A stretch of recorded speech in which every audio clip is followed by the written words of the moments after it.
very special and very special for me. And you totally uplift my spirits, and it is just fabulous when you do that. Hey Mende, so lovely to see you. Beautiful.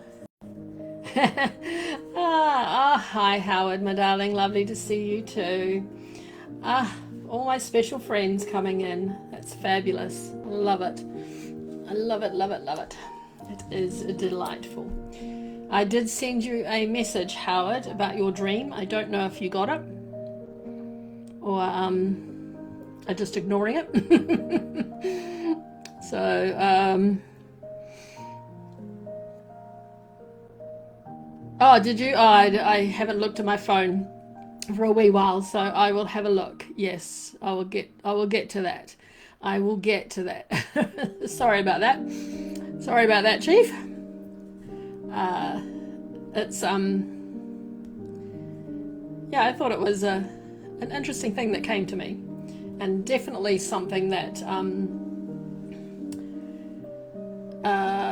that would be oh,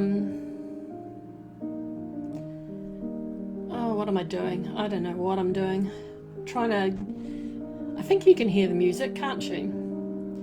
I think you can.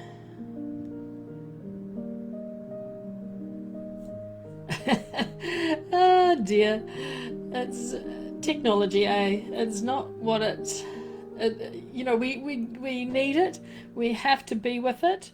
But it is something that is you hear music? Oh good, okay. Only just. Hey CG, lovely to see you. Beautiful CG. I'm just trying to find things. Hello Rhonda, lovely to see you. Welcome, welcome. So beautiful. I love your bubble. I love everyone's bubbles. They give me joy when I see all your bubbles. It is just it's so lovely indeed. How are you all feeling? How are you all feeling? I've got my cup of tea, got my beautiful cup of tea. It's got a little lid on it so it stays warm while we're talking. I've decided not to light candles because I feel that they are making me cough. Last week's one definitely made me cough, and so I've decided I'll just leave them out of here for a few times and just see if that makes a big difference. Oh no, that's no good. That's no good. I hate that when that happens, especially for you. Summer colds and that are really miserable, more miserable than winter. And I guess it's because our minds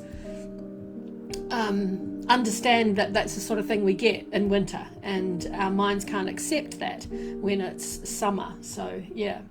And here I am saying not going to have a candle, but I feel like I'm going to cough.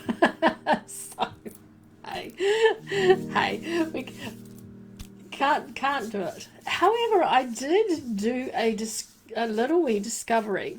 I had shoulder surgery. I've had knee surgery, and that was a disaster. But the shoulder surgery has gone well. It's been perfect. But when I had it done, I had my journal and I was writing all about my shoulder surgery, and I found that the other day, and that was interesting because it had occurred to me that, oh, how beautiful, listening to frogs. I love that. That often my cough is not, I don't think it's connected to asthma, but because I can breathe all right when I'm doing it. Yes, I do get asthma, and yes, some of the coughs I can feel it's an asthma cough, but a lot of the coughs I'm having, especially when I'm doing lives with you guys, I don't feel like that's an asthma cough. And when I was reading through my shoulder surgery, it had occurred to me that maybe this cough had been caused by having a tube down my throat in shoulder surgery. But then I thought, no, I can't remember them saying that I had that. So I just dismissed it. But just the other day, I found my note, my journal on the shoulder surgery, and yes, they put a tube down my throat. So, I mean, it was over a year ago now, 15 months ago now, and I'm wondering whether it's still connected to that. So maybe I need to have someone look at my throat and see if there's any scarring or stuff like that. And the other thing that has interest to me, and that's why I think it could be something to do with having the tube down my throat, is I do tongue scraping, and I do a lot of Ayurveda stuff. So I do neti pot, I do oil pulling, and I do tongue scraping. Tongue scraping has always been not a problem with me. Now, I couldn't do it after my shoulder surgery because I had my arm in a sling, obviously. So it was a wee while until I got back into it. And then when I started doing it, I can only scrape like 2-3 times max, and then I dry reach. And I'm wondering whether my gag reflex has been affected too by the tube down my throat. So who knows? Maybe next time I go and see the doctor, I'll ask him to have a look down my throat and see. Yeah. Ah, CG, you've got that beautiful blood that mosquitoes love, eh? I love that. And did you know, for anyone, there are certain blood types that mosquitoes love? I know that. I've looked into it. But anyone, if you eat bananas, they'll love you too. Mosquitoes and bananas, they're like a marriage made in heaven. They they really go for you. So if you have that blood type, then probably don't eat bananas either. So yeah, they can just smell your blood type probably. It's probably what it is. Yes. All right, my lovelies. We are talking about today Mernilite and Mugwort, and that was really cool yesterday in yesterday's live how Mugwort came up as the card at the beginning. Spectacular, eh? Don't you just love those amazing synchronicities? This is Mernilite. Oh, yes, absolutely. That really does help. Helps heaps. Hi, Brooke. Yeah, it's fascinating fact, eh? Yeah, because they don't like me at all. Occasionally I'll get bitten by one, but very, very rarely. But my daughter and I especially could sit out in the same spot, and she would get attacked by mosquitoes, and I wouldn't. We'd be right the same place together, and it's just, yeah, it's fascinating. Oh, really? Interesting. I love that. Yeah, so Mernilite. Mernilite Dendritic Opal. It's beautiful. And I've got my torch because I thought you'd be able to see. Just turn that mic around that way for a wee minute. You'd be able to see all the beautiful, if I get, yeah, all the beautiful insides of it. Because it is just lovely. It really is lovely. And Mernilite, where am I going to stick that so I don't drop it? Mernilite is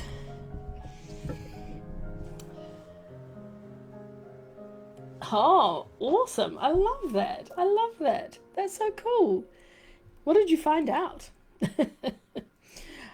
Mernilite is what they call the sacred duality between ancient wisdom and walking between worlds, which I love about this. It is just so beautiful. Let me get my mouse thing out of the way, which is just delightful. It really is.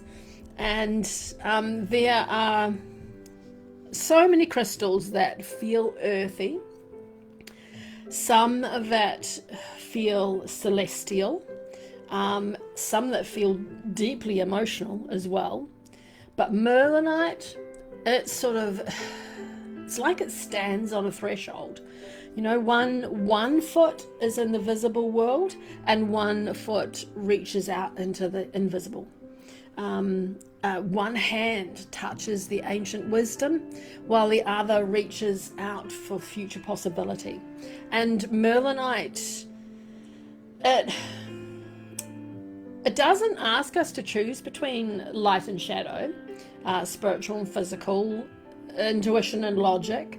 It just asks us to be one massive whole so that we can hold them all, so that we are whole enough to hold it all, which is it's beautiful, beautiful crystal. Mernilite comes from the most unusual, actually, energetic signatures in the crystal world, I feel. Many stones move energy primarily upward, downward, inward, or outward. But Mernilite, when you hold it and you feel it, it's moving in multiple directions. And it doesn't make it scattered feeling. It's just, you don't feel like you're just going one way, up or down or out, in or out. It just moves around in beautiful, multiple directions. And so it helps you ground, but it elevates you as well. And it just expands while still stabilizing you. And it encourages spiritual awareness, but then it keeps us connected to our everyday life. And that is something I don't know that I've come across with any other crystals. It creates beautiful sensation of standing in linear, no, not linear, liminal space. No, it's that sacred space in between. That's that in between place where intuition becomes really strong, beautiful and strong, and you start noticing all those synchronicities, and life starts revealing a lot of those hidden layers that we have. And it's a crystal that is a little bit mysterious. It does feel mysterious. It definitely feels ancient and wise. And yes, I'd say transformative as well. And it's definitely not a stone of instant answers. It's a stone that we use to help reveal things through exploration. And which is lovely. It's lovely that we don't want the outer things like crystals and things like that to show us everything. We have to explore and just find things ourselves sometimes, see those layers sometimes, start to notice those synchronicities and things. So yeah.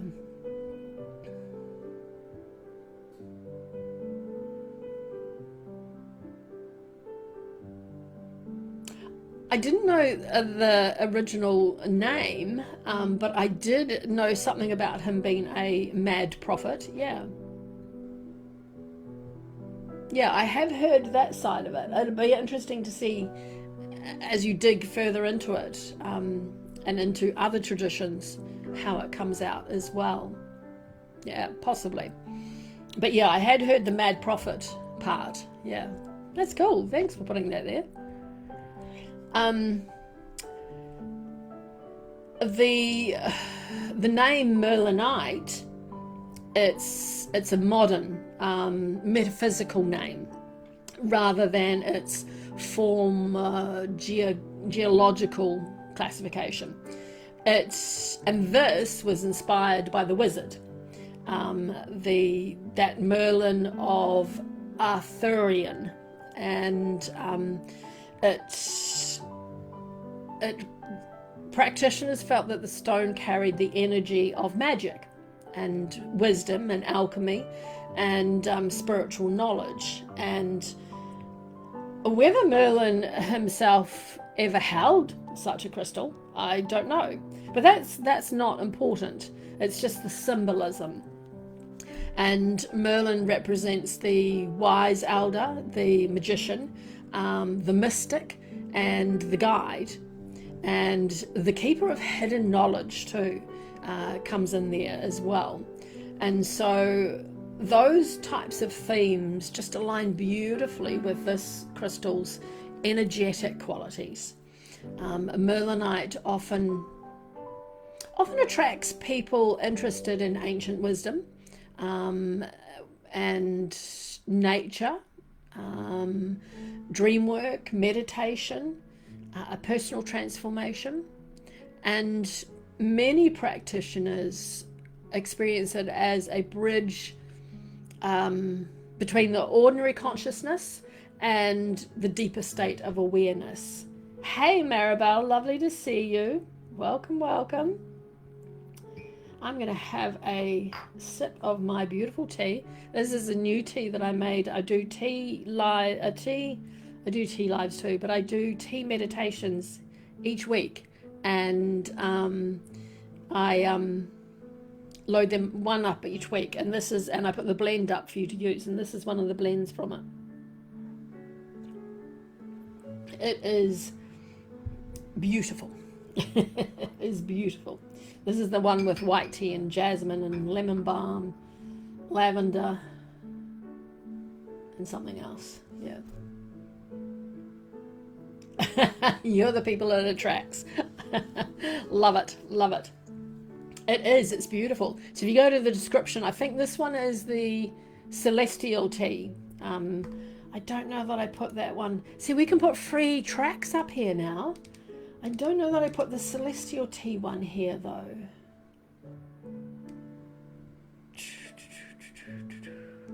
No, I put everything. I put two other tea ones. This one's a lovely one. This one uses lotus blossom. That's a really lovely one. So all these I put a tea blend with them on it. So why has it gone dark? It's weird. So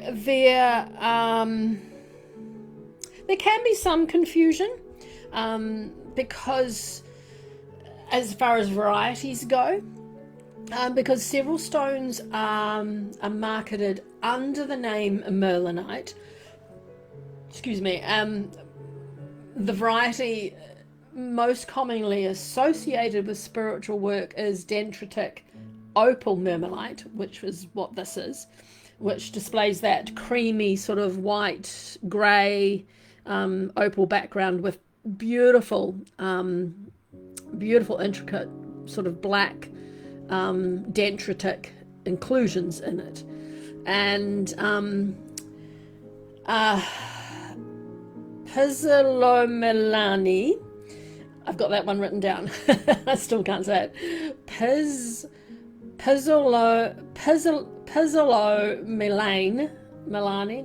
Merlinite.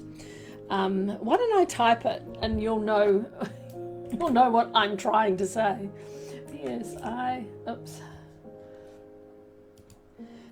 P-S-I-L-O-M-E-L-A-N-E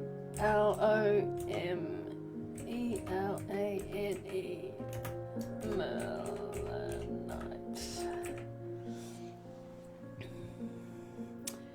That is what I'm trying to say.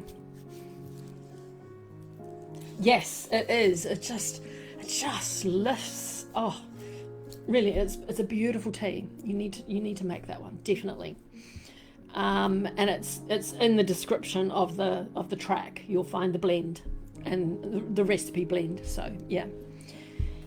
So that word is a different mineral composition altogether, and it tends to be a lot darker than this, without the creamy sort of creaminess about it. And it's actually much more metallic too looking as well. Then you have Dendritic Agate, and that one is also sometimes sold as Merlinite because of the visual similarities that the Merlinite has. So while Mystic Merlinite is a commercial trade name for certain pattern stones, the Dendritic opal form is especially associated with balance and intuition and natural magic. So yeah, you have a dendritic opal. Yeah. Yes, exactly. You have had a Mernilite stone. Yes, yeah. So maybe you just had something going on there that, talking about Merlin and now realizing that you have a crystal like that. Isn't that beautiful? It's fabulous. Yeah, yeah. And you have the creamy one. Yeah, beautiful. Hey, Lisa, lovely to see you. Yes, well, I've started this an hour earlier so that people can stay awake for a bit longer because I know it's late for you guys. So Merlinite, that's the dendritic opal, the one that CG and I have. That belongs to the opal family. Unlike quartz, which has a whole lot of they're ordered, they're highly ordered crystalline structures. Opal forms very differently and is considered a mineraloid, and rather than a true mineral, because its internal structure, which it's hard to see on them, it lacks that regular crystal lattice that you find in minerals such as quartz. So it doesn't have those things. And that distinction makes matters so much more energetically. So quartz will often feel focused and directional, but the opal feels much more fluid, intuitive, and dreamlike. And then you've got when you add the dendritic inclusions in them, all those little black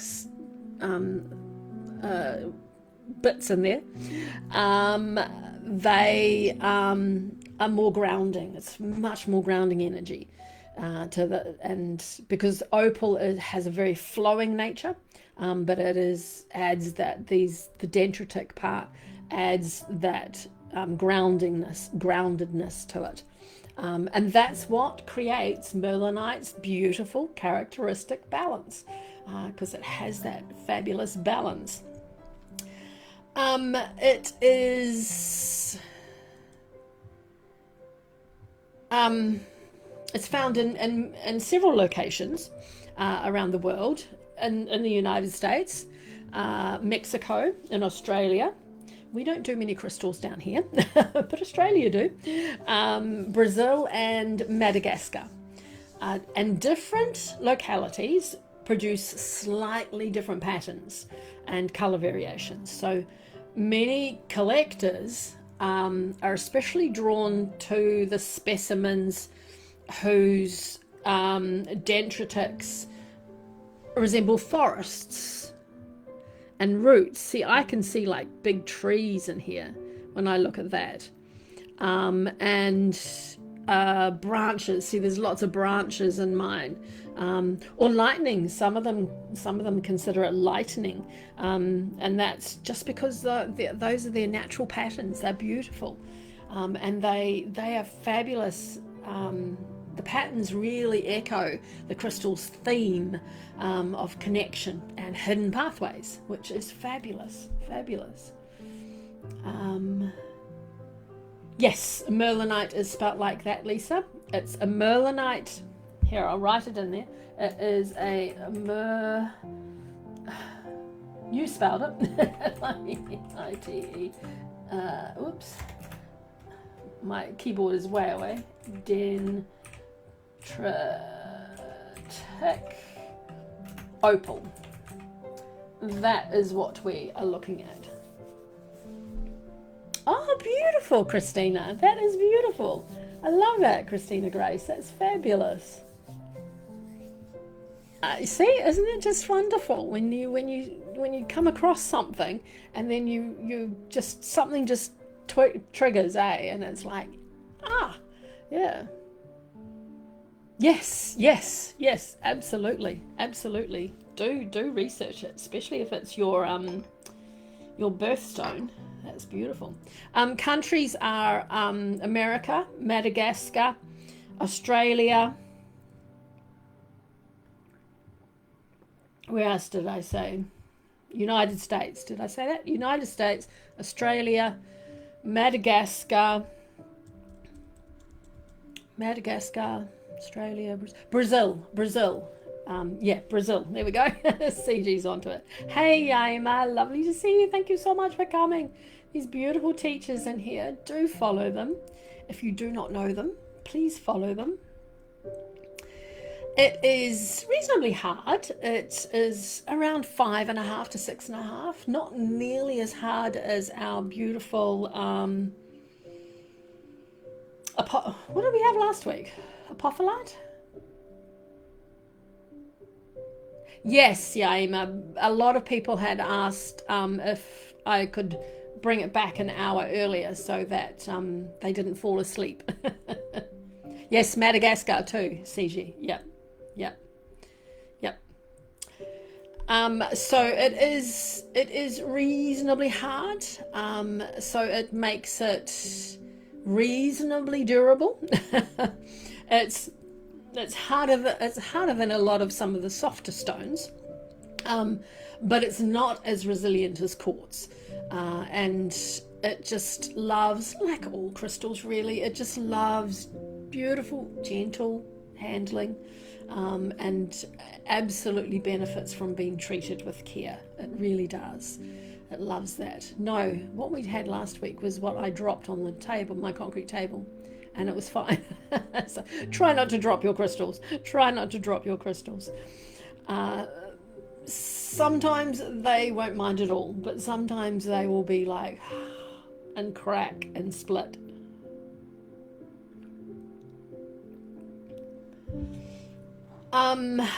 Its mineral composition is primarily hydrated silicon dioxide, and that's the same sort of chemistry that you'll find in a general opal. So, oh, beautiful! I love that, CG. Yes, yeah. I did that last week with my one. I can't even think what it was last week. Lost it. But yeah, they love to be talked to, and they will, if you talk to them enough, they will talk back. They really do. It's energy just like you. I love that. That's so cool. It's beautiful dendritic markings, which are the black things on it. They're usually created by manganese oxides, as well as there's iron oxides in here as well, so you don't want to put it in water and then drink the water, and just other trace sort of mineral inclusions as well. So you do have to be very careful when they have lots of inclusions like that, because some crystals you can put in water and that's fine, but not this type. And they often look like, when you look at them, they look like sort of fossilized plants or whatever in them, but they are just the different mineralizes, oxides and things like that in it. The dendritics, which are the beautiful black markings on this, that's a nice spot there. They're actually mineral formulations that have been created through natural geological processes, and so they are what they are. They're beautiful. Mernilite often feels surprisingly smooth. I mean, mine is a polished one. I haven't got a raw one, but I do believe the raw ones feel quite smooth as well, which is quite nice. And the creamy sort of opal background appears soft and luminous, which it does. It's lovely. And as it gets darker here, I'll put the torch on it again. And The dendritics, they're beautiful. Like, it makes me want to paint them. They're just so fabulously beautiful. And when you look at it closely, it's really hard to see it on the camera, but they're sitting well beneath the actual external part of the stone, which is fabulous. Yes, that's beautiful. That's beautiful. I love that. Yeah, and that you just build on that, and it creates something amazing. Something amazing. There's some gold in mine. Yes. Yeah. Yep, definitely.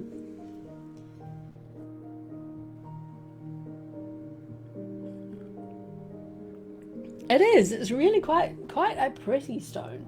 Quite a pretty stone. It's like rivers in it. I definitely see trees and forests and branches in mine. And it will depend on how your dendritics are laid out as to what you will see. And they could look like root systems, they could look like rivers, they could look like branching pathways. Mine just feels like I want to jump into a deep forest with it. But it's that visual duality that mirrors that beautiful crystal's energetic nature. And it's just part of it. It becomes part of its teaching. And the patterns really invite contemplation, because you just sit with it, and you start seeing things in a different way of what all those dendritics actually mean. And the longer you do that, the more emerges, which is beautiful. Hi Stephanie, lovely to see you.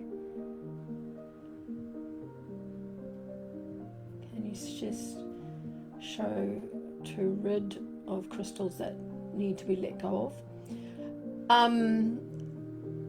When I talk about my crystal mala beads, they are, when they break, I always tell people to go and plant them in a pot plant or plant them in your garden, and you will be amazed at how much they grow. And is that what you're meaning?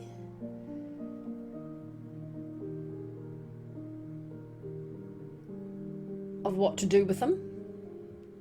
I'm thinking that's what you're meaning.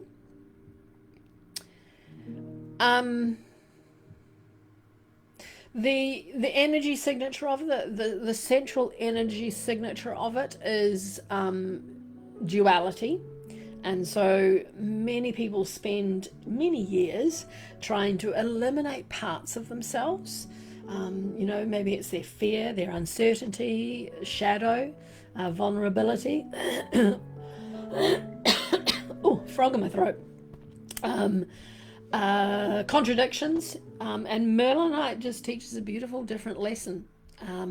It's about wholeness, that comes through, but it's not always from removing the darkness, but from integrating it. And the black and white patterns on here, or mine are more black and gold in the creamy background, become a beautiful metaphor for balance. Light exists because darkness exists. We can't have light without darkness, and we don't have darkness without light. And wisdom just blossoms out of that, because challenges do exist, and we get so much wisdom from our challenges, and growth happens through various contrasts. And Mernilite is often used for self-acceptance, shadow work, spiritual development, and the development of inner wisdom as well. Yeah. Yes, what to do when you want to let go of them. That would be the best thing for me to do, from what my feeling is to take them out and put them in a pot plant, or bury them in a garden outside. If you don't have a garden, take them to a beautiful public garden. Probably don't dig in their gardens, but you can sit beside one and push them down. Or take them into the forest. They will love it there too. They will love it there too. Yeah, it's just, don't ever use them for the same thing that they had the purpose for, and that's why I talk about the mala beads or crystal bracelets. They don't want to be repurposed as that, and they've broken because they've done their purpose, and so you need to just let them go and but put them back into the nature, because that's the best place for them. Yes, or in a river, absolutely. Yes, beautiful. I love that one. Yeah.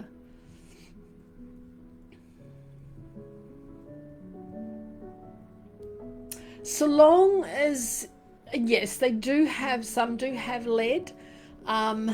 So in that case, I would probably put them in a pot plant. Even though they have lead in them, you'll be amazed how much that plant will grow differently and better than the other plants. But just be careful if it's where drinking water runs off or through it or something like that. But yeah, otherwise they won't hurt the plants. That's the plant's nature, is to deal with all those sorts of things anyway. So yeah, I do love the river. I do love the river. That's a beautiful idea. Hello, Carrie, my darling. Lovely to see you. Welcome, welcome. Where were we? Where were we? Healing. This crystal with healing, it is more connected with emotional healing, and that inner harmony. Definitely spiritual growth, meditation, dream work, all those sorts of things are not as good with physical healing. But if we can get this right, then the physical can amazingly change as well. It is, what else is it used for in healing? It is just beautiful to let you slow down and think. So it's really fabulous in periods of identity change. You know, when you just think things about you are changing, or it just helps to hold our emotions beautifully when those sorts of things, those changes are happening.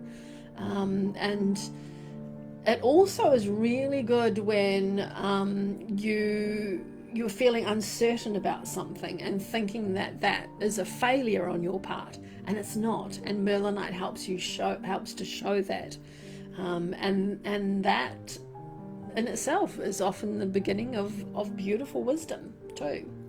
So Mernilite just supports integration and understanding. So, feminine or masculine? Mernilite is one of those beautiful rare crystals that embodies both feminine and masculine qualities. The white opal aspect of it resonates fabulously with receptivity and intuition, flow, and that feminine wisdom. And then the black dendritic in the opal is about structure and protection and grounding and masculine wisdom. And so it is definitely fairly equal on both counts there. And together they just create a beautifully balanced field that encourages harmony between the two polarities rather than favouring one or the other. The chakras it's connected to is the third eye, is its strongest connection, because this chakra is all about insight and intuition, perception, and Mernilite just encourages us to look beyond the surface appearances, and its patterns in it just help you see that, it invites deeper observation, and it's like you want to sit and look at this all the time, see what else you can see in it. And that's what it's doing. It's inviting deeper observation, and it helps to mirror the way intuition reveals layers beneath the obvious. It is also connected to the crown chakra, and that connection rises up through its ability to expand spiritual awareness, and just connects us with a larger sense of meaning and perspective. And so you quite often feel and experience Mernilite as like a opening a doorway to wisdom, opening a beautiful doorway to your inner self, and it's quite lovely. The heart chakra is also there. It's because of the self-acceptance side of Mernilite. Mernilite supports all that embracing ourselves, all that aspects of embracing ourselves, and not only the parts that we find easy to love, also the whole, and it's connected to the root chakra too, because of its grounding support there, and you get that through the dendritic inclusions in it, and so it's a beautiful, helps you just explore the spiritual exploration, just by remaining connected to your practical life as well. Mernilite carries a beautiful blend of earth, air, and water energies, and earth comes through the dendritic inclusions in it, the formations that are in the beautiful crystal, and they're representing stability and nature and practical wisdom. And then air is there in the crystal's connection to insight and perception and mental clarity. And then water arises from the opal component itself, which brings that emotional flow and the dreams and transformation. Astrologically, Mernilite is often linked with Scorpio, because of its relationship with shadow work and transformation. Also Aquarius, just because of its unconventional insight and visionary awareness, and definitely Pisces, because of its connection to intuition, dreams, and spiritual sensitivity. So these associations reflect the stone's ability to move between grounded reality and mystical perception. So it's a very interesting crystal. Mernilite works beautifully as a meditation companion, especially for practices focused on self-inquiry, intuition, dream exploration, and just hold the stone while you're journaling can help reveal patterns because of its own patterns inside it, and insights that otherwise might remain hidden. Many people keep Mernilite beside their bed to support dream work and symbolic awareness. And then during periods of major life transition, carry the stone. Crystals love being carried. All of them love being carried. But carrying it can just help to remind you that growth often occurs through uncertainty. And in spiritual practice, Mernilite is less about escaping reality and more about seeing reality more clearly.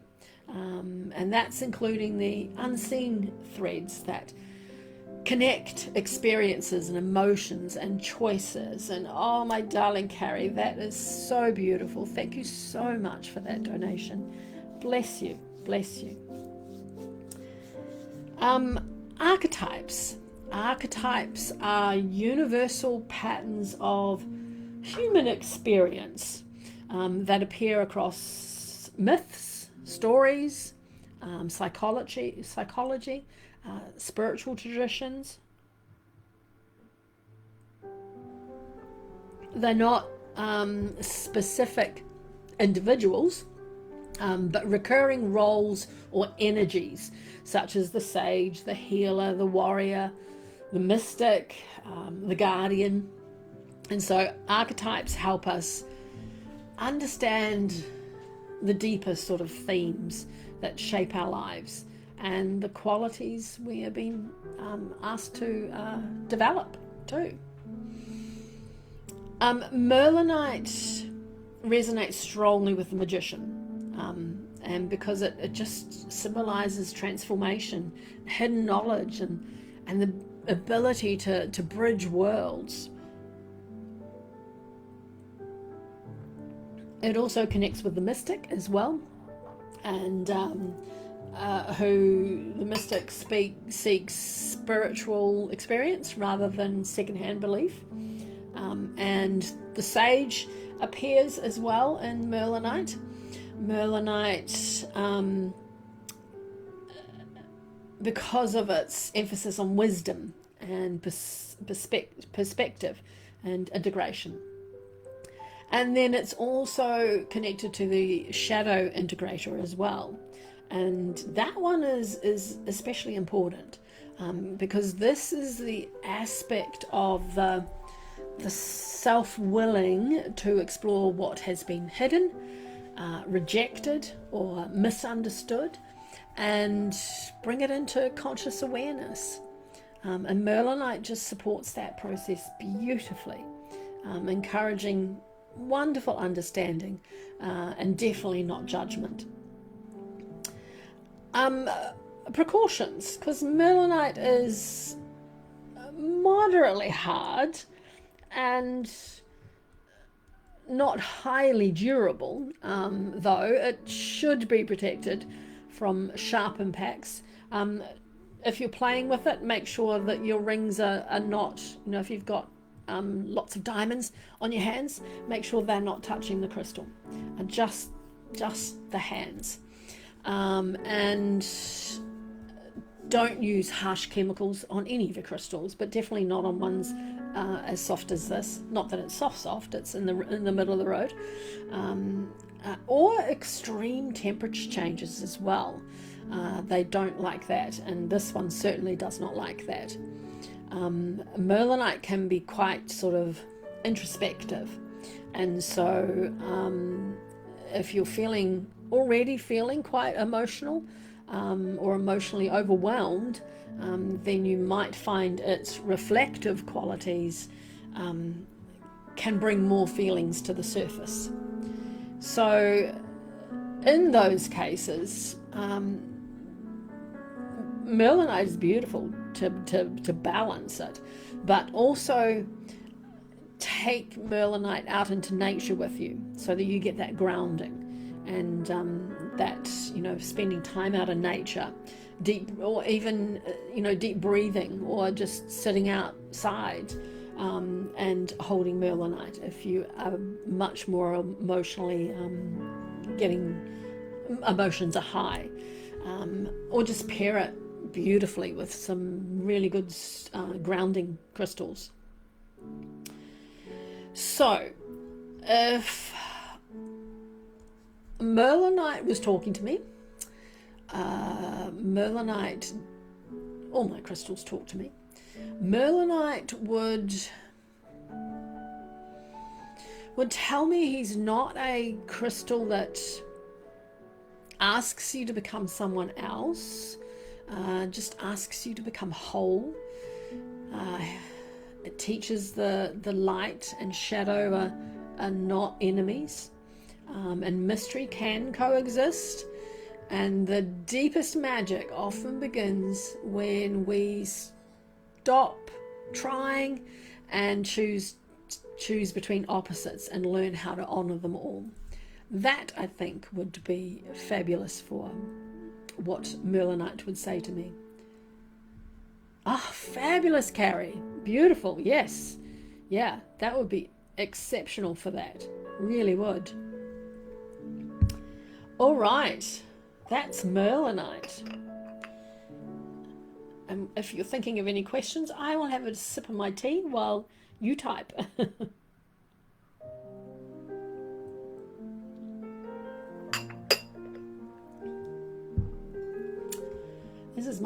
That was my lotus tea journey that was there. And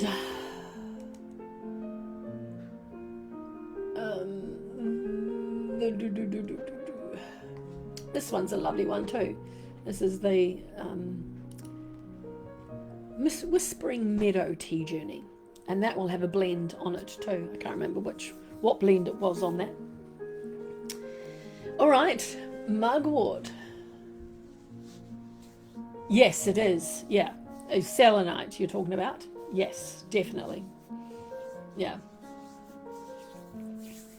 All right, Mugwort. Mugwort is delightful. It's an interesting essential oil. It's a beautiful herb, and there are some essential oils that make themselves known immediately, and citrus oils, they arrive like sunshine. Peppermint, it arrives like a cool breeze. Rose is like a bouquet of flowers. But mugwort, it doesn't come through the front door. It appears through mist, is our dear mugwort. It usually appears and emerges at twilight, and it walks between worlds, just carrying ancient knowledge that is not always able to be learned through books alone. It's quite a cool little thing. Ah, fabulous, Carrie, fabulous. Did you see the other one? I know they disappear. This is the other one that I've got there as well. I do them every week, Carrie. So I do one every week and put up a blend in the description for you to make, and you can do it with the meditation. Now we had black spruce last week, and that is like the wise elder of the forest. We had white lotus, or was white lotus might have been last week, and that is like the enlightened mystic. And then mugwort. Mugwort is what I'd like to say is the hedge witch, or maybe I quite liked that one, the hedge witch. I think that just resonated beautifully with me. But you could also call her the moon priestess. You could call her the dream walker, and you could also call her the keeper of forgotten paths as well. She has lots of different names, but I did like the hedge witch. I think she did, just from what I know of the herb and that, I think hedge witch is beautiful. I'm sure she won't mind. Thank you, Carrie. Thank you. And it's not an oil that speaks loudly. It whispers. And those whispers can be very profound truths as well. Hi, Karma. Oh, a cool new picture. Mernilite Dendritic Opal. Yes. Interesting. So you've seen, that's my one. I don't know if you've been here long enough to see that one. So I love it, Karma. I love it. Let me have a closer look. Oh, that's so cool. You're just chilling. You're just chilling there. I love it. That's gorgeous. Mugwort, for thousands of years, has been associated with dreams, and intuition, protection, visioning, spiritual journeys, altered states of awareness, and it is one of the oldest magical plants known to humanity. And even today, many people find themselves drawn to it during periods of awakening, self-discovery, and spiritual exploration. Mugwort does not necessarily reveal the answers. It just teaches us how to ask the better questions. And that's how we get the answers, if we have the better questions. Now, when I tune into mugwort as an essential oil, I don't see gardens or flowers. I see moonlit pathways. I see ancient forests, standing stones. Oh, I love standing stones. I see standing stones with her. I see mist-covered hills. Places, where the veil between worlds feels really thin. That's what comes through with mugwort. And energetically, mugwort is fascinating because it doesn't push through, and it's like it just invites, and as I said, it helps you find the right questions. It creates space. It just softens all those rigid boundaries of every day, and it just encourages us to become more receptive to intuition, to symbolism, dreams, and, more subtle perception as well. And unlike all the grounding oils that really pull us firmly into the physical world, mugwort teaches us how to remain connected to the earth, while allowing our awareness to expand beyond ordinary perception, which is quite special. I love it too, yeah. Many people will describe mugwort as feeling mysterious, mystical, deeply feminine, yet beneath all that softness exists very good strength. Awesome. I love that, Karma. I love that. It's not passive. It's very receptive, and that's quite a difference. And mugwort teaches us that listening can be just as powerful as acting. And we have 2 ears, so that means we should listen for longer. And just observing can be just as powerful as speaking. Receiving can be just as powerful as doing as well. So those are good things to remember. Few plants possess the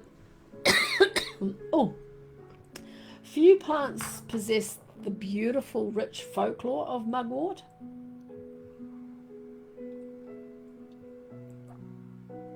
Awesome, 2 sassy people here. Who else is sassy?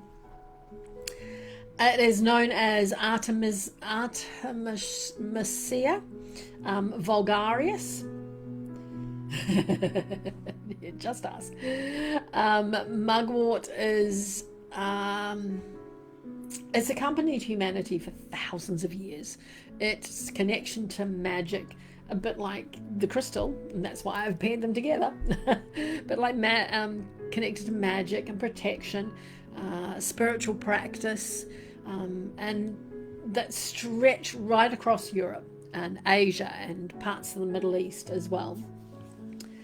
And its botanical name links it to Artemis, the Greek goddess of the moon, wilderness and intuition, childbirth and feminine independence.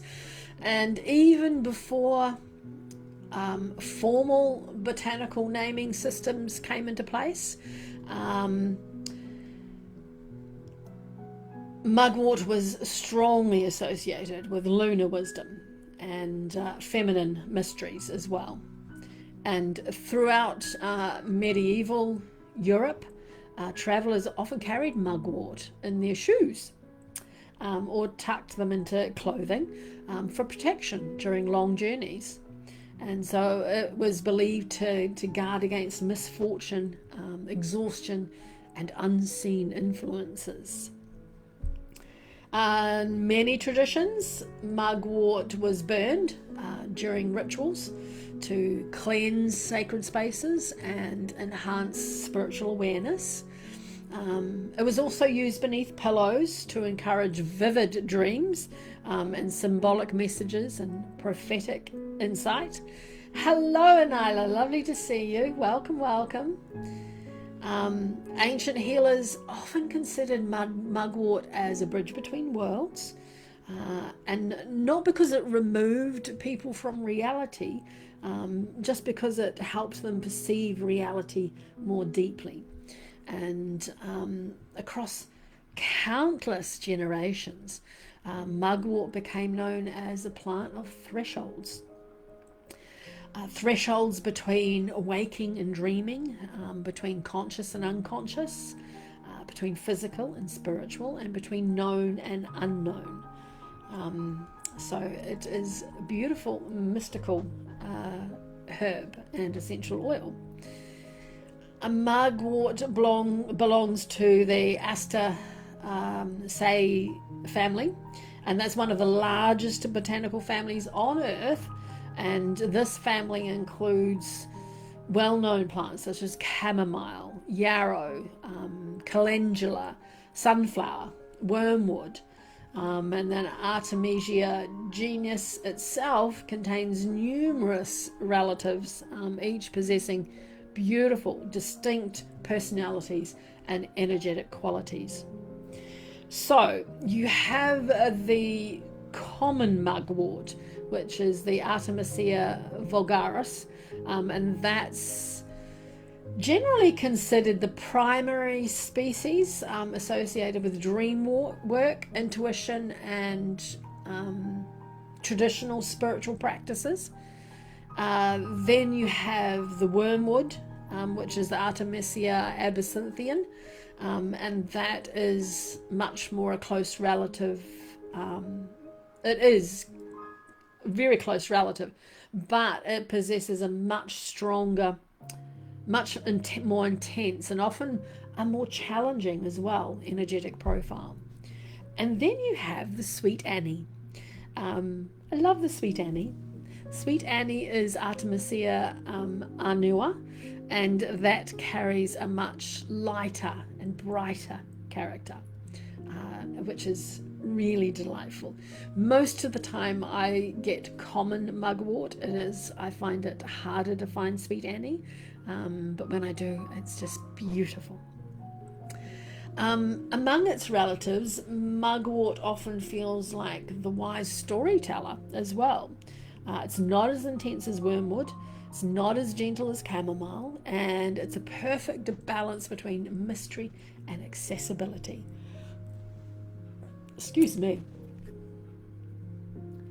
Lovely, Carrie, for popping in. Thank you so much. You have a beautiful night's sleep and beautiful, vivid dreams. Hey, Jen. Lovely to see you. Hello, Dina. Lovely to see you too, my friend. Wonderful.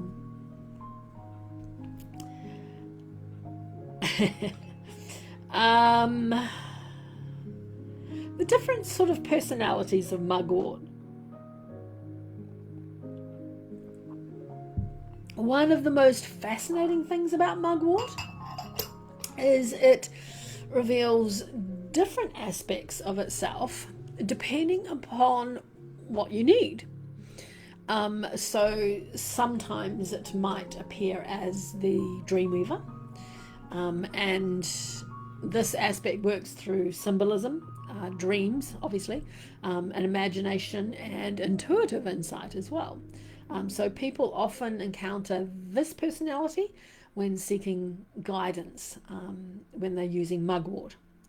Now, sometimes mugwort appears as the threshold keeper, And this is the guardian that's standing between worlds and helping people to move safely through periods of transition and transformation. And at other times, I like this one too, the hedge witch, and now she's often looked at as the wild woman as well. Those two really, really resonate with me, the hedge witch and the wild woman. And that's the part of ourselves that refuses to be confined by expectations, limitations, or fear. And this aspect encourages authenticity, intuition, and trust in our inner knowing as well.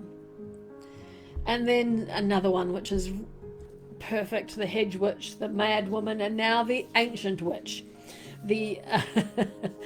She's often appears as the ancient witch, and that's not in the modern sort of commercial sense of that, but in the archetypical sense. And this is the beautiful keeper of herbal wisdom, the listener to cycles, the observer of moonlights and seasons. That's probably more me, the ancient witch. The one who understands that true wisdom comes from a relationship with nature. Definitely resonate with her. Yes, I love ancient witch too. Hedge witch is quite cool too. And I just like the sound of wild woman. Who doesn't like a wild woman? Her scent profile. Her scent is lovely. She possesses a scent unlike almost any other essential oil. You might first have a wee smell, and yes to the wild woman, I love it. You might first have a wee sniff and a smell, and she might seem much more herbal. But then the more you inhale, the deeper you inhale, the more complex it becomes. And there are notes in her scent profile that are like wild herbs drying in summer fields, beautiful soft green foliage, earthy undertones as well, very much hints of sage-like freshness too. There's a little bit of bitterness in there as well. Just an itsy bitsy tiny bit of that bitterness, but overall it makes a beautiful scent with adding that little bitterness, and a little wee bit of camphorous as well in there. So it's like a whisper of beautiful sweetness hidden beneath the surface. And this scent just feels ancient. It's not floral. It's not bright. It's not particularly pretty either, but it is deeply captivating. When you smell it, you might have, when you get that first sort of herbally smell, you might go, don't know about that. But keep doing it. Keep inhaling it deeply, and you will get to that place where it is deeply captivating. And I guess that depends on your scent signature that you like as well. Yes, Karma. Yeah, herbal conifers and some tang. It's nice. Yeah. First time you smelled it. Yeah, I got that. Yeah. Beautiful. Yes. To me, it smells like old sort of herbal books. Moonlit gardens with a little bit of mist there, I feel. Fabulous sacred groves that you might come across in nature. Definitely forgotten wisdom. And the aroma just tends to unfold gradually rather than revealing itself immediately. And that's why I say take that first sniff and you will get that herbalness. But just continue to get to that deepness where you find that beautiful, beautiful original smell. It is fabulous. Mugwort, it grows naturally through Europe, Asia, and parts of North Africa as well. And over centuries, it spread widely and became naturalized in many other regions of the world too. It thrives in places that many plants would struggle as well, like roadsides. You will find mugwort around field edges, along riverbanks. You'll find mugwort. Any soils that have been disturbed a little bit, maybe some forgotten spaces, she will appear. She is very resilient, and that resilience connects greatly, hugely, to its energetic symbolism. And mugwort is not a delicate greenhouse flower. It's a survivor, it's a wanderer, it's a pioneer, and it's a plant that thrives around the edges. And it teaches us to do the same, I'm a survivor, I know that. I used to love being a wanderer, and I'll get back to that. Pioneer, maybe. So yeah, those are things that, those are attributes that you can see in yourself. Hello, Grace, another beautiful teacher. We've got Grace, we've got Dina, we've got CG. Who else did we have? CG. Dina, yes. Mugwort's greatest spiritual lesson is trust. Yaima, yes. Yes, thank you, Meg. Thank you. I knew but I couldn't go further up. I knew there was someone else. Yeah. Love it. Oh, you're lying down. I love that, CG. Resting. That's beautiful. So yes, her greatest lesson is trust. And not trust in those external authorities. Trust in yourself. We can spend years searching for guidance outside ourselves, through teachers, books, systems, methods, but mugwort is just reminding us that wisdom already exists within us. Its alchemy transforms doubt into intuition. It's our confusion into insight. Our fear into curiosity. And rather than giving the answers, mugwort helps strengthen our relationship with our own inner guidance. And so it teaches discernment, self-trust, and just the courage to listen to those subtle things. Yeah. I bet it is. I've done it an hour earlier so that it wouldn't be so late for you. And I'll keep it at this time if that works for you guys. I will keep it at this time. Otherwise, I'd have to go right down into my morning, I think, to do it.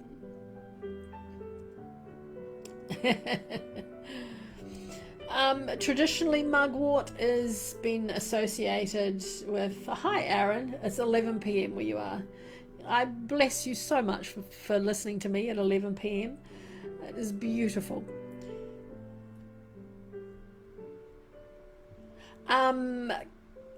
Karma, Oregon.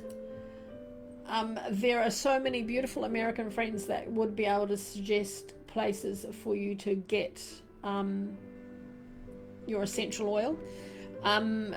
The what they call the common mugwort should be easier to find than some of the other mugworts. The Sweet Annie is beautiful. If you can find that would be lovely. There we go. Aaron has said Bath and Body Works.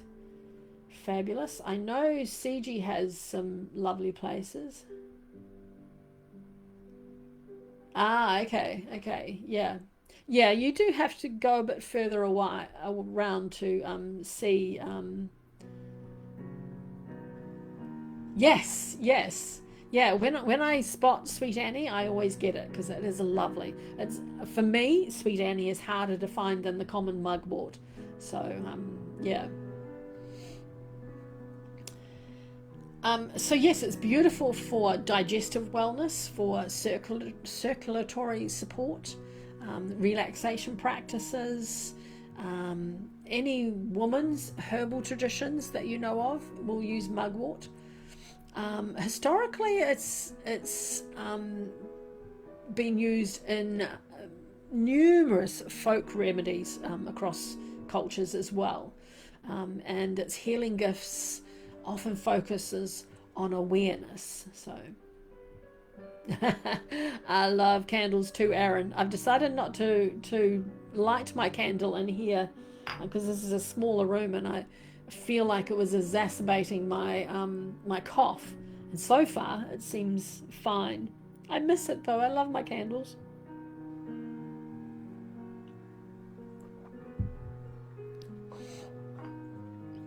Ah, there we go, Karma. That's the one I knew you. I must write that down for you guys. Mountain rose herbs. Yeah, I knew that was one you had mentioned before. Yes, I had my strawberry and champagne, but it had finished, and then I bought another one in here, and oh my goodness, it just kept catching in my throat. So I'll have to make another strawberry and champagne one, definitely. Many people find mugwort very helpful during periods of emotional confusion, and especially creative stagnation as well.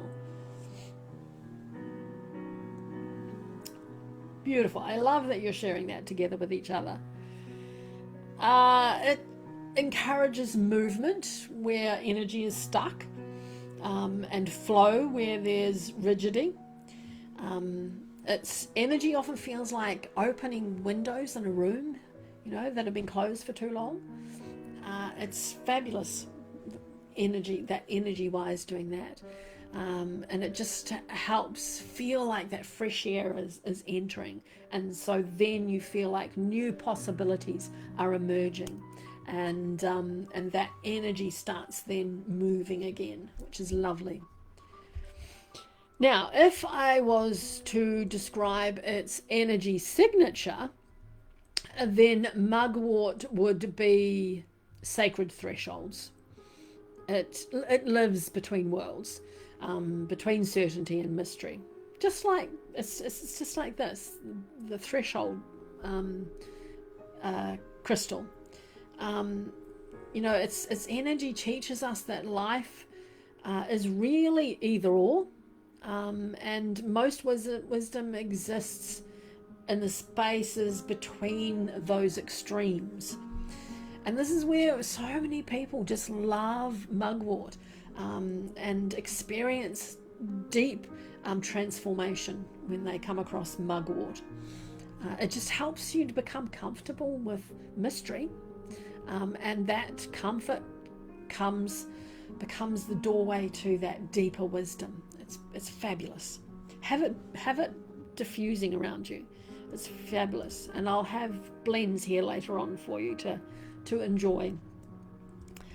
Mugwort is definitely a feminine energy. It's not a passive feminine energy though. It's the energy of Artemis, who is the moon priestess, the healer, the intuitive guide, the independent woman who follows her own path.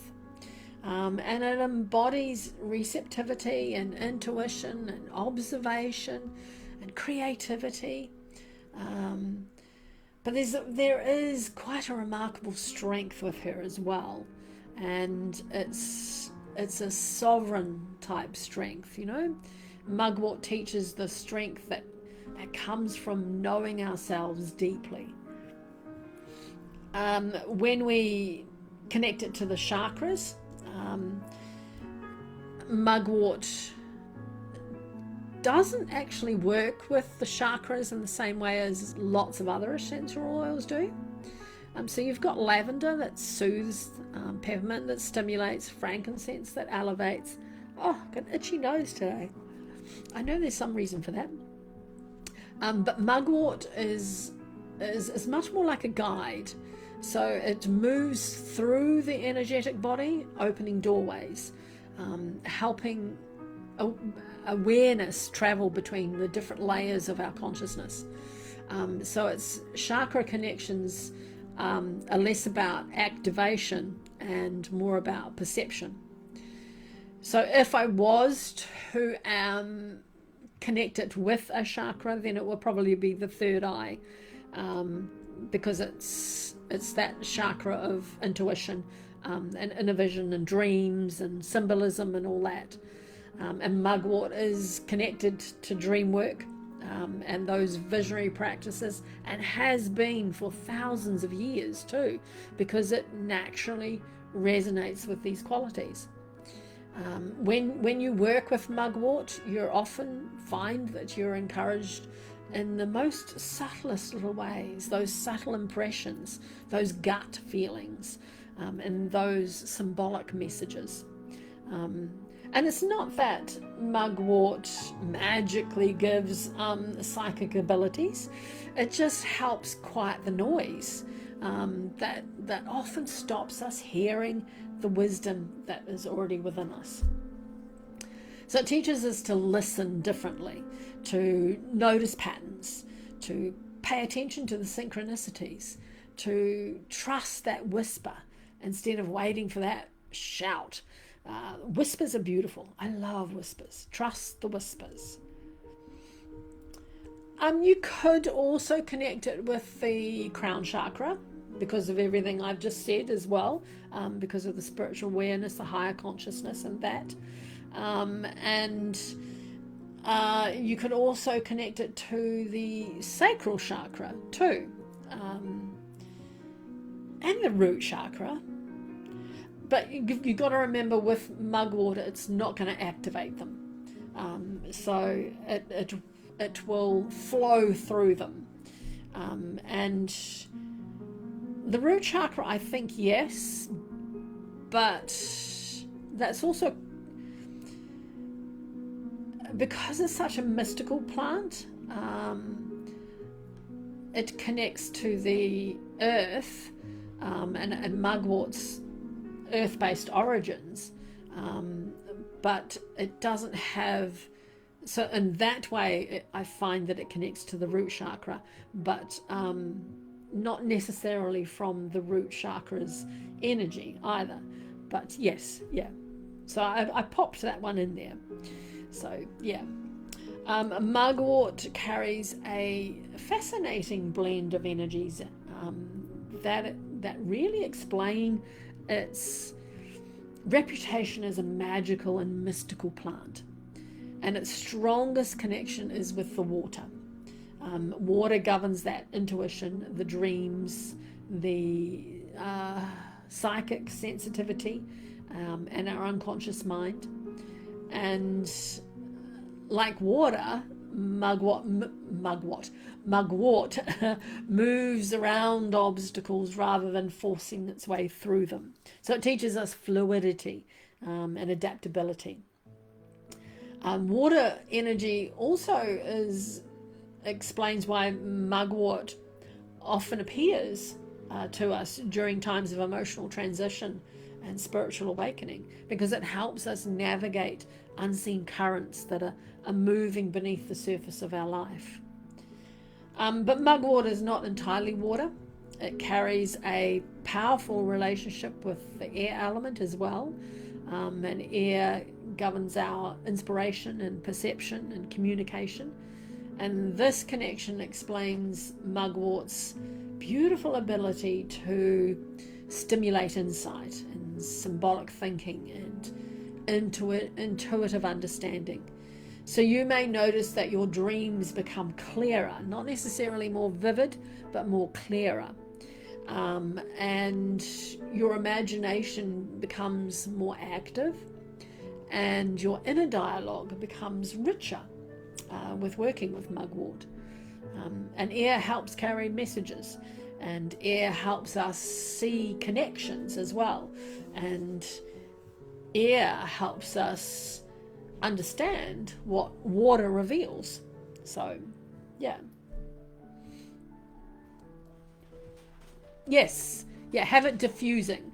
So mugwort essential oil, have it diffusing, or just have it on a piece of cotton bud so that you can smell it. Yeah. Yes, that's probably it. Yeah, exactly. Because it's the Artemisia family, so Armoise is probably perfect. Yeah.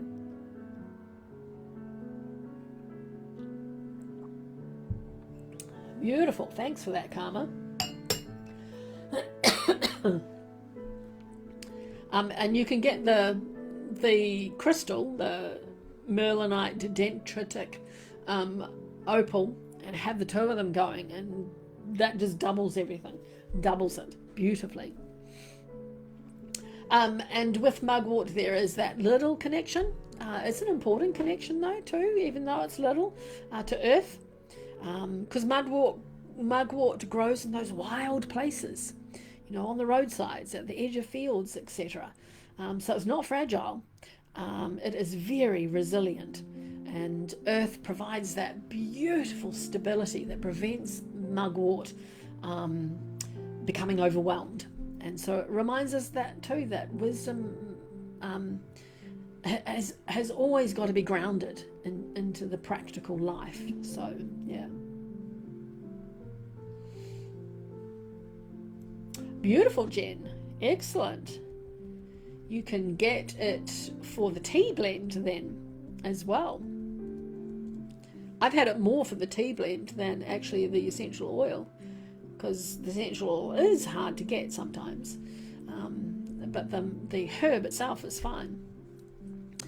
Astrologically, mugwort is connected to Pisces, because Pisces rules dreams, and mugwort just encourages surrender, trust, and exploration of those deeper currents that are beneath your everyday life, those beautiful currents that you find in your dreams. It is connected also to Cancer, and that's the sign that's ruled by the moon, and Cancer is about the intuition, the memory as well, and nurturing. Oh, dear Lisa, you might need to put a dream catcher above your bed. I have one above my bed, and I has stopped all the night. Well, not that I had lots of nightmares, but I used to get them.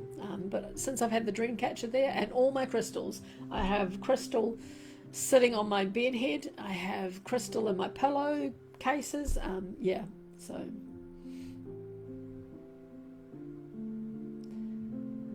Yes, yeah, yeah. I would put it, mine is on the wall above my bed, so it is over my bed. I'm assuming you're talking about the dream catcher. But you could put it at your window too, absolutely. But I found mine works beautifully above my bed. Yeah, yeah. Ah, okay, well then maybe move it to above your bed if you can then, Lisa, and see if that helps. That would be a good idea. It's also connected to Scorpio as well, and because of the transformation relationship they have, that mystery and those hidden aspects of life. So Scorpio is the sign that is willing to explore the things that others avoid, and mugwort shares that beautifully. It illuminates shadow corners of our psyche and reveals beautiful wisdom hidden beneath the surface. It's fabulous.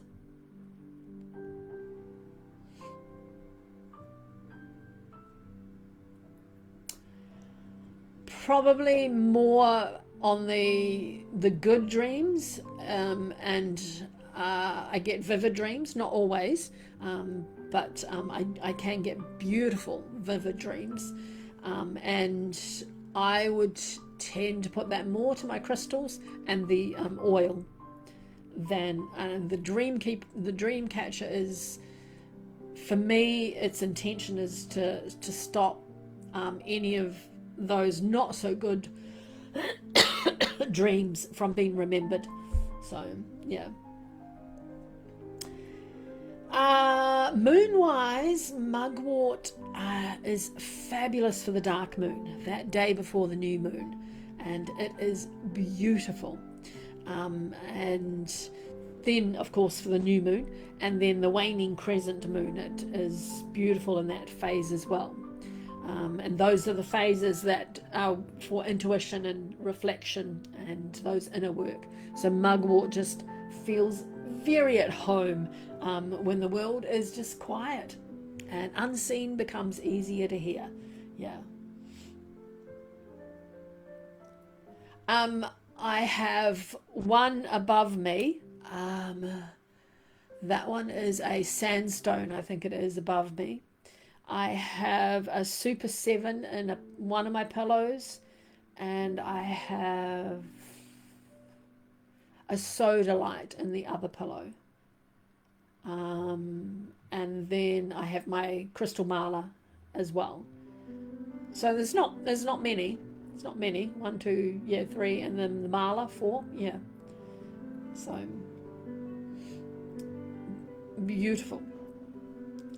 Crystals love being with you at bedtime, especially this one will go beautifully, but rose quartz or just a quartz, because quartz is the master amplifier, so fabulous.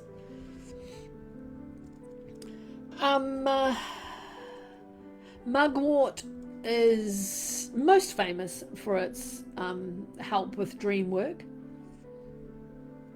Yes, yeah. I do have my essential oil. Amethyst would be fine too. Yes, mine is sodalite and Super 7 I have, and then the sandstone above the bed is what I have on mine. But amethyst would be fine too, absolutely. Lisa, if you want to help with better dreams, then either diffuse it before you go to sleep. I have a diffuser that is in my, we have an upstairs bed and lounge, and in the lounge, but we have shutters, and so I have the diffuser going all night there, because it floats through into the bedroom, but you don't want the diffuser by you too close. So yeah, diffuse Mugwort, absolutely. Or just place some drops on your pillow. Excuse me.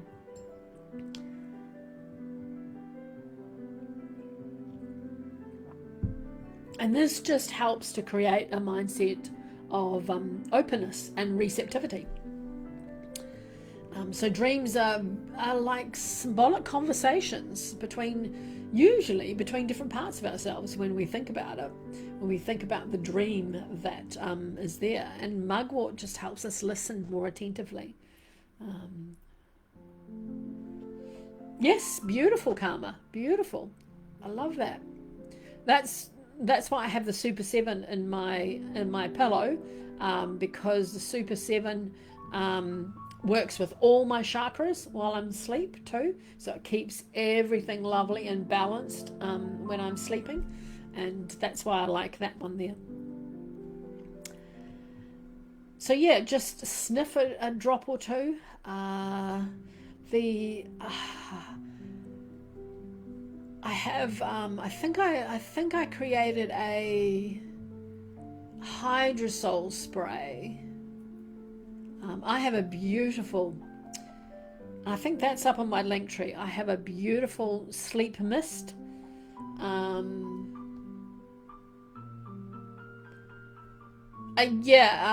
You do have to be careful. That's why I think you should just smell it yourself rather than spraying.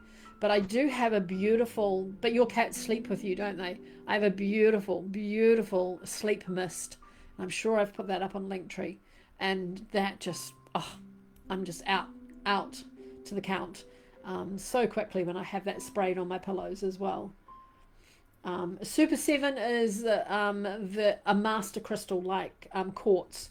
So no, I just bought that in then when we were talking about what crystals I had on my pillow. So, but look up Super 7. It is a fabulous crystal. If you don't know about it, we have done it here, but if you don't know about it, have a look at it. It's a really, really, really good crystal. If you only have one crystal, then have that one, or quartz. But I like the Super 7 as a one crystal, definitely. So yeah, just smell it yourself before you go to bed, and then you can keep the bottle beside you. If you wake up with a bad dream, then have another sniff of it. Yeah. No, don't you don't want to amplify the bad ones, definitely. CG has a great story about Super 7, is it? She might be asleep now. Fabulous. We'll have to hear that. Meditation, Mugwort is extraordinary. It loves it. Unlike beautiful, unlike all the beautiful grounding oils that draw awareness downward, or the uplifting oils that move awareness upward, Mugwort expands awareness outward. So you've got Mernilite that is neither in, out, or out. Neither up, down, or out or in. Mernilite is swirling around, and so you have Mugwort that is energetic, is going outward. No, it doesn't. No, it doesn't. Which is a shame, really, isn't it? This is the closest you'll get. The Mernilite Dendritic Opal. And you could sleep with that, and you'll get, that's why I've connected the Mugwort and that, because they are so similar as an essential oil and crystal.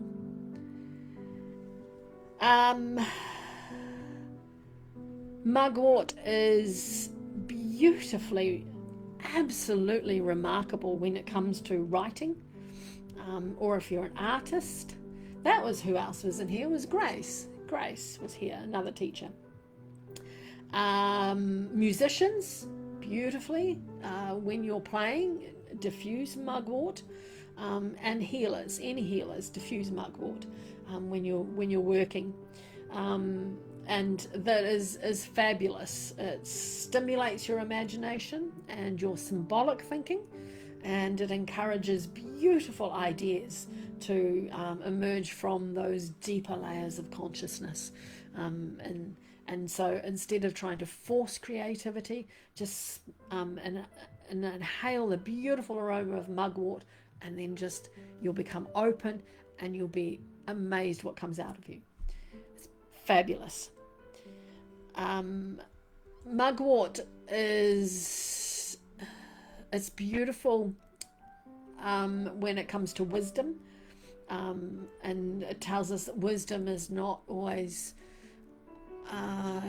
it doesn't come to us through striving. It just appears when we are still enough to receive it. So yeah, just slow down sometimes. Slow down and be still. Yeah. Yes, fabulous. Yes, you can. That would be awesome. Now, the archetypes that are connected to Mugwort, the strongest one is the mystic. And the mystic is the one that seeks that direct experience of the sacred, rather than relying on doctrine or belief and all those sorts of things. And Mugwort just resonates with that archetype beautifully, because it encourages exploration and intuition. And it just asks us to trust experience over assumption. Don't assume that it's going to be good. You need to experience to know that it's good.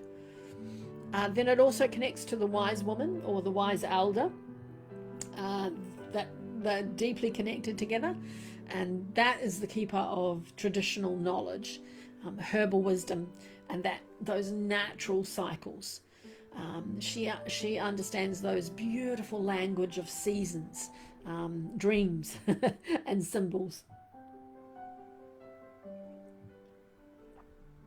And then swallow before you talk. Oh, and then another very important one is the dream walker. And this is the one that travels between worlds, gathering that insight from both conscious and unconscious realms. And Mugwort has been associated with dreaming for centuries, because it just helps strengthen our relationship with this archetype. So yes, dreaming. She's also connected to the Threshold Guardian, which is lovely, because of that Guardian's unique archetype. I think that's why she's connected, and that Guardian stands at the doorway between what is known and what is yet to be known. So it does not push you and go through.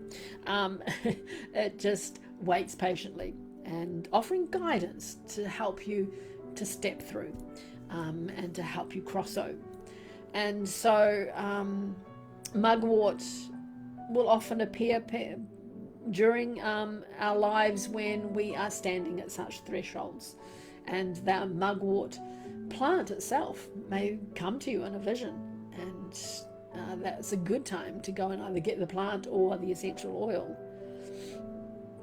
Now Mugwort is and the wild woman. She's connected to the wild woman. You cannot say anything about it without talking about the wild woman. And that's not about rebellion. It's about authenticity. It's about freedom. It's about sovereignty. And it is also about the courage to just listen to your own inner wisdom rather than conforming to all those external things. And Mugwort is fabulous. She encourages that beautiful trust. Yeah. Oh, Karma, my darling, thank you so very much. I feel so blessed from you all. I can feel all your energy. It's just beautiful.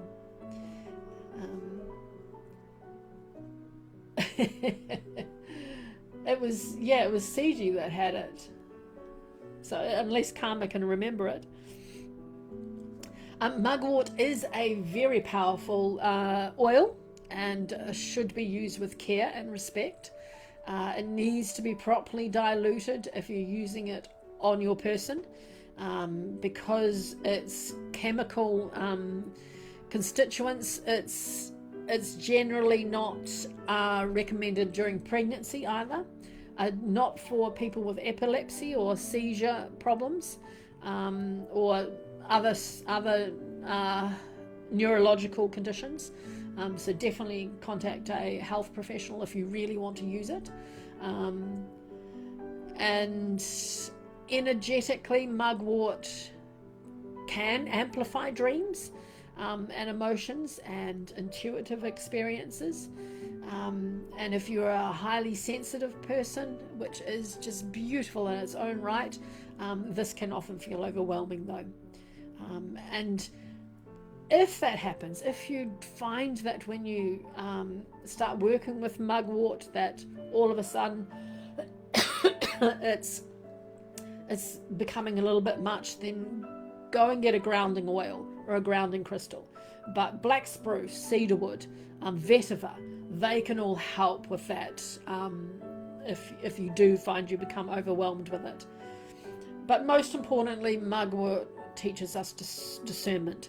It invites exploration, and it reminds us to stay grounded. And the goal is not to escape reality, as much as I'd love to sometimes. It's not that goal. The goal is just to perceive it more deeply. Oh my goodness.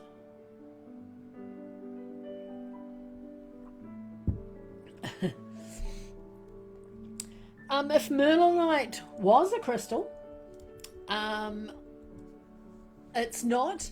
So I feel like it's if it was, it would be walking between worlds. And so Mugwort is a plant that illuminates the pathway. And so it teaches them the mystery is not something to fear. It's something to enter into with curiosity. It reminds us that intuition it's not a gift given to a chosen few, but it's a beautiful natural language that exists within us all. And perhaps that's the greatest lesson, I think, it really is. The answers that we seek sometimes, they don't arrive often as words. Sometimes they just arrive as dreams, as symbols, as feelings, those little nudges, those little whispers, and those beautiful little quiet knowings that have just been waiting patiently within you all along. Beautiful. Yes, yeah, a little bit, I guess. Could be. Now, of all of the crystal and essential oil pairings, I think this one is one of the most mystical, not because it's dramatic, not because it's flashy, just because it works in places that cannot always be seen. Most pairings help us feel something. Mernilite and Mugwort help us remember something. So they awaken the parts of ourselves that have been sleeping beneath the noise of modern life. So that's our intuition, our imagination, our connection to nature, our ability to trust ourselves, and our relationship with mystery and magic. And together, the two of them, the Mernilite and the Mugwort, they become beautiful companions for our soul's deeper journey.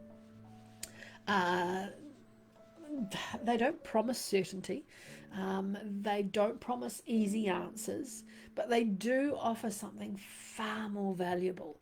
And that is the ability to sit comfortably within the unknown until wisdom reveals itself. It's fabulous. And if there's one thing I would love you all to know about this pairing, it's this: that this combination is not about becoming psychic. It's not about predicting the future. It's not about escaping reality. It is about becoming more fully present to the many, many beautiful layers of reality that already exist around us. It's a delight. It really is. Now, I often think that modern life has made us forget something very important too. We have become incredibly good at gathering information, but not always very good at gathering wisdom. And information lives in the mind as well, and wisdom lives in the soul. And so Mernilite and Mugwort just seem to know the difference. They really do. When I hold Mernilite, when I inhale Mugwort, I don't feel as though I'm adding something new to myself. I just feel like I'm remembering something beautiful and ancient, something that has always been there, something that is waiting for me beneath the surface. And many of us do spend our lives searching for answers, and a lot of it is because we've forgotten how to listen. And not because we are incapable of listening, but it's just our world has got so loud, and our world rewards speed too. Our world rewards certainty. It rewards having answers. But Mugwort and Mernilite, it rewards curiosity. They reward observation, wonder. They reward courage to say, I don't know yet. And sometimes those three words, don't know yet, become the doorway to some beautiful and some of our greatest discoveries. And when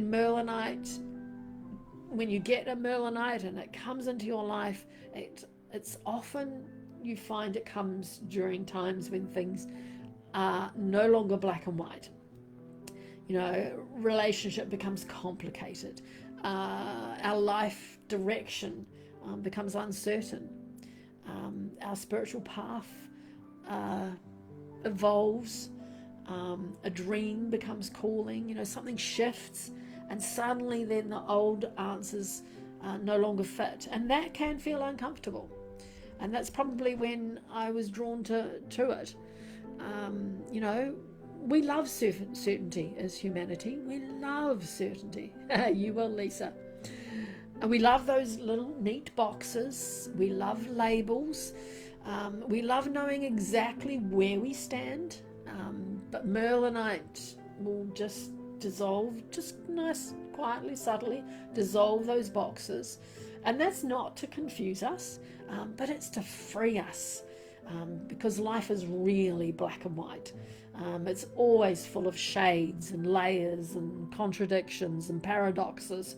And Mernilite just teaches us how to become comfortable living with those complexities. It's fabulous. Mugwort then comes along and says, well, good. Now that you've stopped forcing answers, let's stop and learn to listen. And that is where the magic begins. And it's not that magic in the fantasy sense. It's that magic in the ancient sense. I must have been getting a phone call. The ability to just perceive what we've overlooked previously, the ability to recognize meaning within coincidence, the ability to notice patterns, to trust our intuition, the ability to understand that not everything valuable can be measured. We are so beautifully valuable in our own uniqueness, and you can't put a price on that. That is priceless, and it's the most beautiful thing. Absolutely. One of the reasons these two work so wonderfully together is because they balance one another. So Mugwort alone can sometimes feel like wandering through a dream, but Mernilite provides the structure. And that is incredibly important, because spiritual growth is not about leaving life behind. It's about bringing wisdom back into life.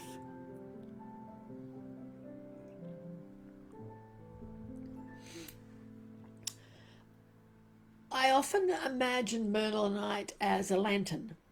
A lantern maybe carried by a traveller walking through a moonlit forest. And that lantern, I know I've said this so many times, lanterns don't illuminate our entire path, only the next few steps ahead of us. And that's enough. That's beautiful. And Mugwort becomes the moonlight itself.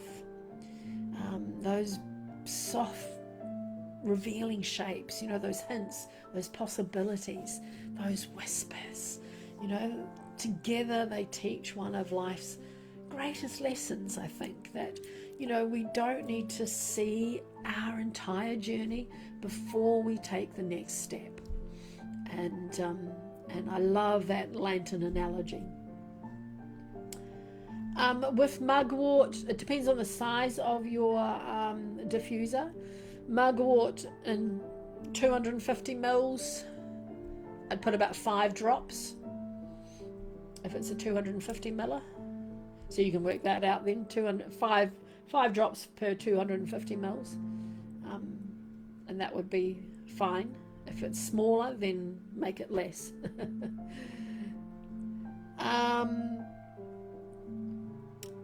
A lot of us spend years waiting until we feel right. We feel that is the perfect right time to move forward. And but certainty, we might feel it sometimes, and then it's like, certainty is often the last thing that arrives. Trust arrives first, and action arrives second, and understanding arrives a little bit later. And Mernilite and Mugwort help us develop that trust. It's not that blind trust, it's that inner trust. And emotionally, this pairing is beautiful for those people who overthink, those people who analyze everything, that want to solve everything, like it was a puzzle, Mernilite and Mugwort just remind us that some emotions are not problems to solve. Some emotions are experiences to feel. Some lessons are not learned through thinking. Some lessons are learned through living. My one I use at night time has an auto turn off. So it will go for 8 hours, but if the water runs out, it will turn off. So I have that one. It's a bigger one, and so it does run for 8 hours, and I leave it on for 8 hours at night. But if the water has run out, it will turn off. So make your and it does have a timer, but I just let it go for 8 hours. So it depends on your diffuser. So yeah. Spiritually, these two just help us cultivate a beautiful relationship rather than achievement. Modern spirituality often begins another goal, another thing we have to accomplish, another mountain to climb. But Mernilite and Mugwort offer a beautifully different approach. That slower approach, I like the slow approach. That deeper approach, definitely the more ancient approach. And it's rooted in listening and observation, presence, wonder, and trust.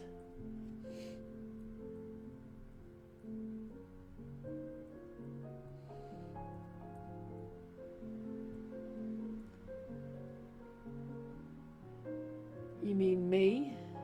Not you, silly girl? Silly Siri? Oh, you're talking.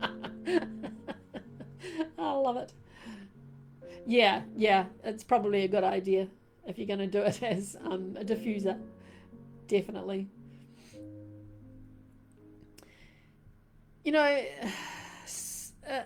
Intuition isn't something that we need to develop, because it's something maybe we've just forgotten how to hear, because it's there inside you, and maybe you've just forgotten how to hear it.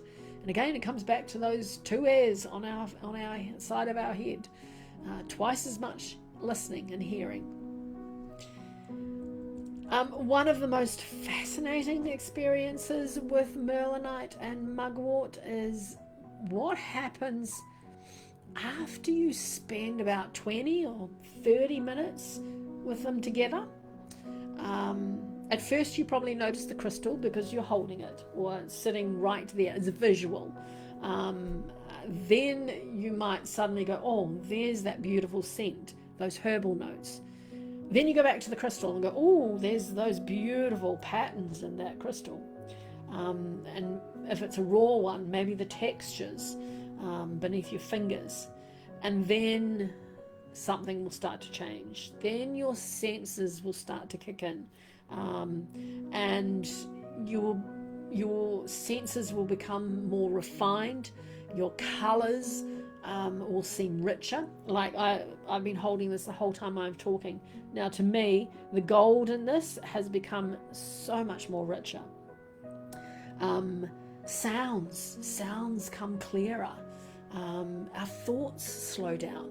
Our body relaxes. When I started this, my knee was killing me, and now it's calmed down. It's relaxed. So it's all those things. Our imagination awakens and our awareness expands. You might notice more subtle insights that you might normally miss too. Maybe connections between an event that's happened and you thought, oh, okay, wow, okay. Memories, ideas, creative inspirations. The world the world just begins to feel less mechanical and more alive. And that's the sensory shift. It's not about escaping reality, it's about experiencing reality much more deeply. It's beautiful. Yes, yeah. Yep, that's one good thing. It's one good thing. Yes, you do have to be very careful with essential oils and cats and dogs, any animal in your house. Yeah. Yes, like I've just got it here. I'm holding it. They love to be held. I have a crystal in my bra. I always carry a crystal somewhere on my body, and it's just I don't know. It just helps you relax. Helps when you start to feel triggered about something. You just feel that crystal kick in and go, hey, just breathe, and it's fabulous. So have them on your body. Have them on your body. Yes, the Mernilite one, definitely. I have got in my bra, I've got aventurine, but I love carrying them around. I do. Now, I have a whole lot of blends for you. I have an anointing oil, which has got jojoba in it, apricot kernel in it. Apricot kernel is beautiful in oils. Mugwort, frankincense, lavender, and sandalwood. The essential oils together, the mugwort, the frankincense, lavender, and sandalwood, would be beautiful as a diffuser blend. I do have a diffuser blend for you as well, so but that would make a beautiful diffuser blend. But jojoba and apricot kernel oil are beautiful carrier oils. They go well together. And that's a beautiful oil to use on your pulse points, behind your ears, over your heart, before journaling or spiritual practices or meditation. It helps encourage reflection, intuition, and inner listening. So it'll be a good one for you to create, Lisa, that you can put on those different spots, and that child's book will be out before you know it. Then I have a face oil blend, which is lovely too. It's rosehip and jojoba, and a little bit of camellia oil as well, which just adds a little bit something to a face oil. And then mugwort, lavender, and Roman chamomile. And then always with these blends, you need to keep them for at least overnight before you use them, and keep your crystal beside them. Get that energy into the oil as well, just by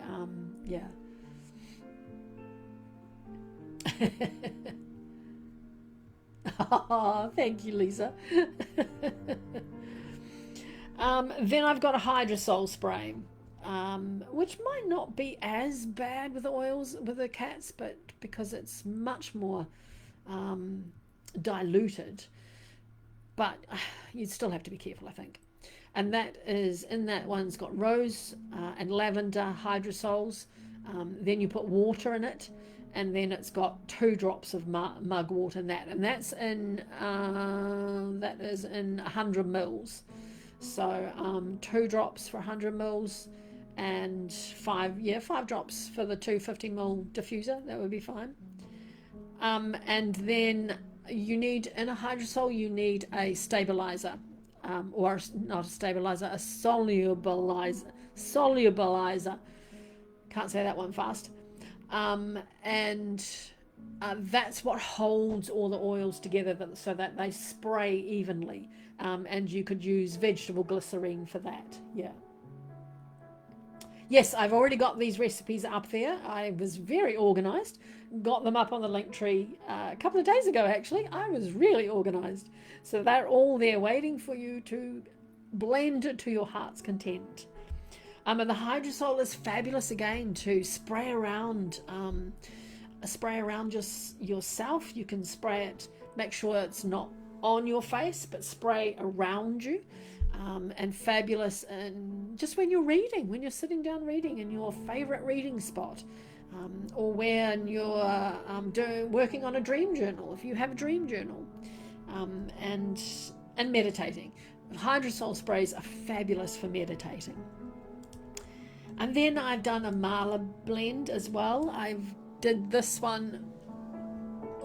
This was the first one I did. So you just have a drop of this on your hand, rub your hands together and let your beads go through it and absorb that beautiful aroma while you're doing your mala meditation as well. And that is jojoba, and then mugwort, sandalwood, and frankincense. Beautiful for frankincense and mala. Loves it. So yeah, put a tiny bit on your, even just on your fingertips as you are doing it, but you can put it on your palms and then rub your hands together. And that aroma, especially this one, just it's associated with stillness, and so mala is associated with stillness as well, and so contemplation, etc. So it's beautiful to add to your mala bead meditation. It's fabulous. Then I've done a tea. So if you can only, was it you, Jen? I'm not sure who it was that said they can get the herb. So that's what I use mostly, because it's, as I said, it's hard to get the oil sometimes. Sometimes it's fine. But it's mugwort, lemon balm, chamomile, rose petals, lavender, and then add a little bit of honey when it's all diffused. When you're finished diffusing, add the honey. And in that one, would be beautiful to add a little few fresh apple slices too. So if you don't want to use the honey, put the apple slices in. And then put your Mernilite beside the teapot while it's steeping. and then these herbs need to blend for about 8 to 10 minutes, those ones. And then just have your Mernilite with you. Do one of my meditations and have your Mernilite with you. And beautiful, beautiful. All right, my lovelies. Yes, so those are all up on my link tree. They are there for you to enjoy and make and have all these beautiful things around you. I'm just redoing my deodorant, so I'd run out, and so I didn't get it finished today, but that is beautiful. Yeah, honey is always a good addition to tea. I love it, especially in my morning tea. I have a detox tea that I've made, that I've created, and then I have honey and lemon juice in that one. It's a beautiful addition to your tea, definitely. All right, my lovelies, shall we meditate? Do we have any other questions first? Or shall we just go straight into the meditation? Hey, Andrea, lovely to see you. Welcome, welcome.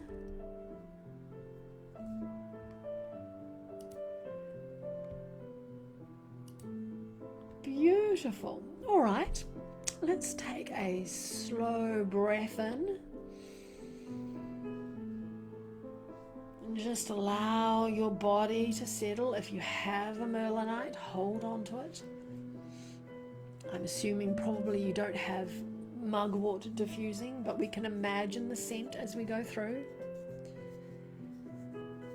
And if you have any crystal, just hold it and just feel the weight of it. Feel the weight of it on your hand. Notice the coolness of the stone. Notice the ancient feeling that lives within it. And then bring that beautiful, herby, fabulous mugwort aroma towards your awareness. If you're closing your eyes, it's so much easier to bring in those senses with them not actually being there. It's fabulous. And just notice.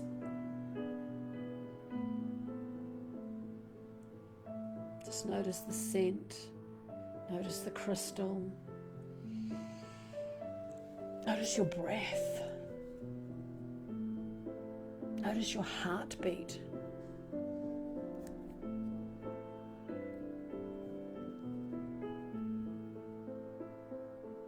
Notice the space that's beginning to form around you.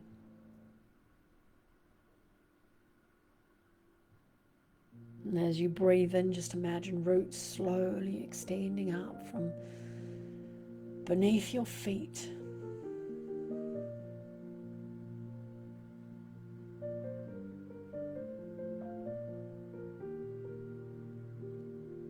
And then notice how they start to descend down into the earth, into the soil, then down through stone, through beautiful ancient layers of memory, through places untouched by human hands.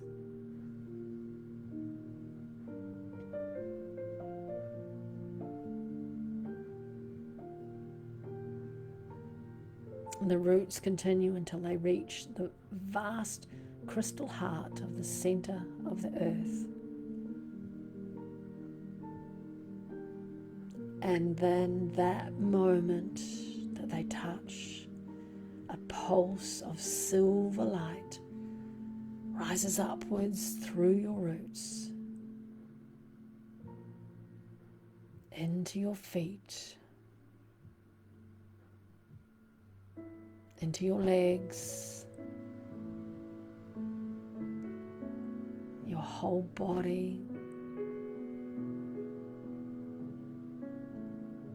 and you are grounded, you are safe,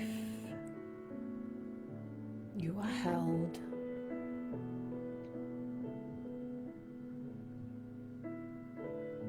And only now does the journey begin. And ahead of you, a path appears. It is narrow, it's ancient, it's illuminated by moonlight. Tall trees stand either side of it. Their branches, they twist and they curve overhead, creating a living cathedral. And the silver mist drifts between the trunks.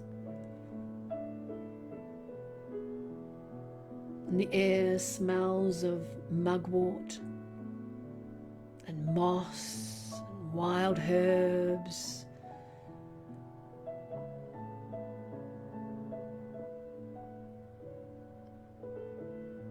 And you begin walking, not because you have to, just because you sense something deep within you, and it's remembering this place.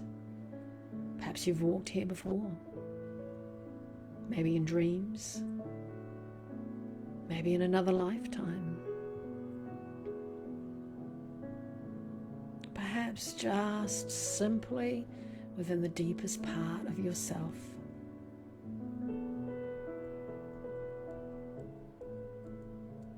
Each step feels familiar, comfortable, natural.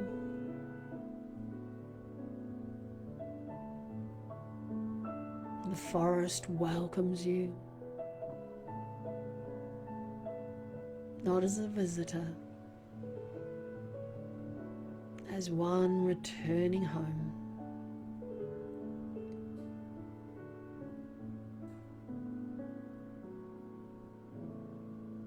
And as you move deeper into the woodland, you notice something amazing and beautiful. The trees are covered in black and white markings, patterns almost identical to those with your Mernilite, branches that resemble dendritics, roots that resemble rivers, and the entire forest seems woven from the sacred same design.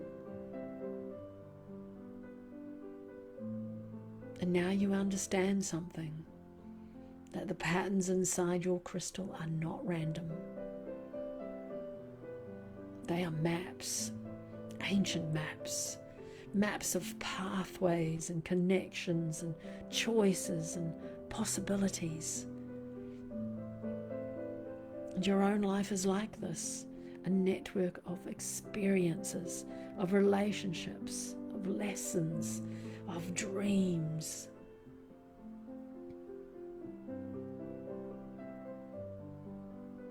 And every choice creating new branches, every ending becoming a beginning, every path connected to countless others.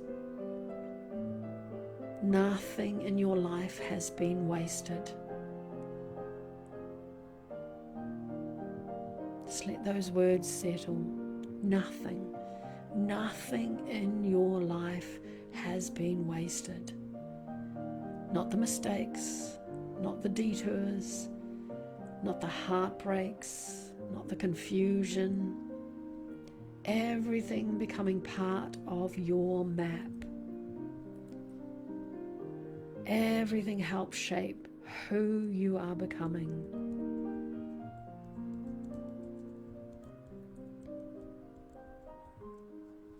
And the path continues.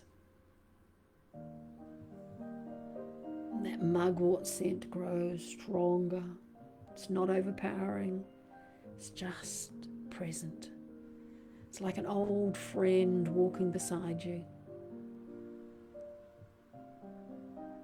And as it deepens, the world begins to change. Colours become richer. Moonlight becomes brighter. Sound becomes clearer. The forest becomes more alive. And you notice silver moths dancing through the air. Owls watching from hidden branches. Tiny lights moving among the roots. And the veil between worlds is becoming thinner. And yet you feel completely safe, completely grounded.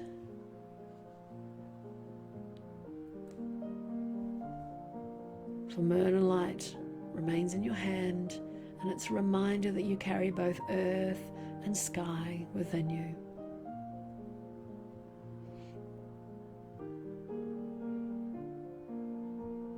And soon you arrive at a clearing, and at its center stands a vast stone archway, ancient, weathered, covered in symbols that shimmer softly in moonlight.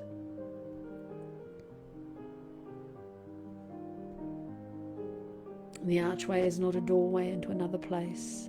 It's a doorway into another layer of yourself.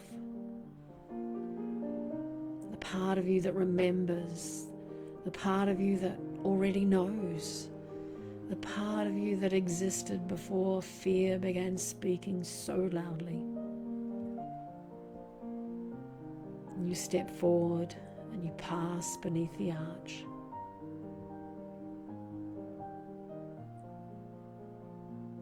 Everything changes. The forest disappears. And you now stand upon a mountain unlike any mountain you have ever seen.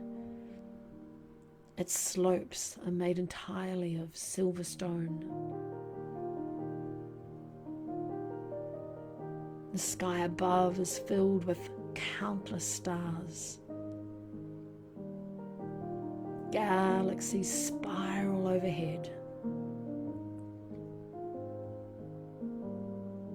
And the moon appears enormous, close enough to touch. The air feels alive, electric, sacred, and ancient. And every breath fills you with clarity. Every step feels purposeful. This is the mountain of knowing, a place where souls come to just remember their truth.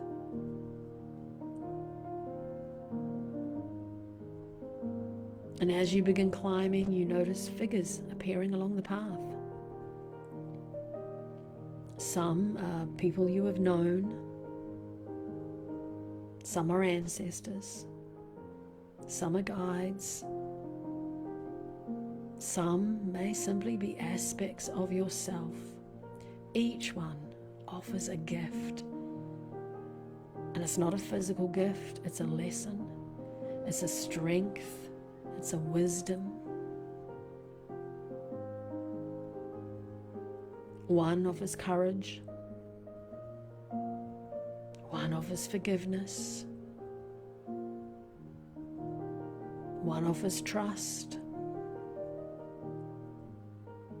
One offers patience. And one offers self-love. Take time here.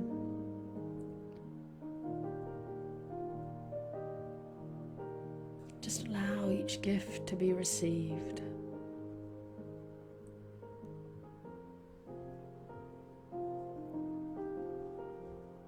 Allow yourself to recognize how much wisdom you have already gathered during this lifetime.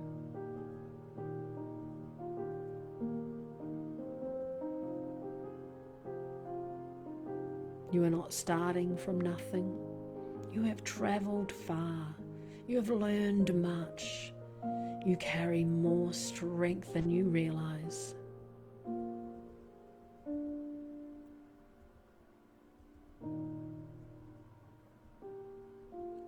And the climb continues higher, higher, and higher. The stars seem closer now. The moonlight brighter. The mugwort becomes almost luminous, its scent surrounding you like a silver mist.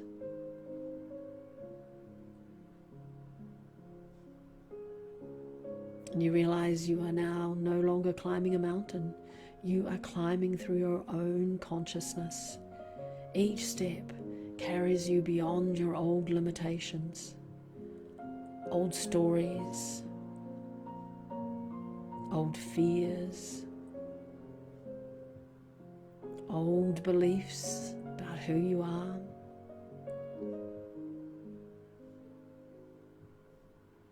They fall away behind you, not because you force them to, just because they no longer fit.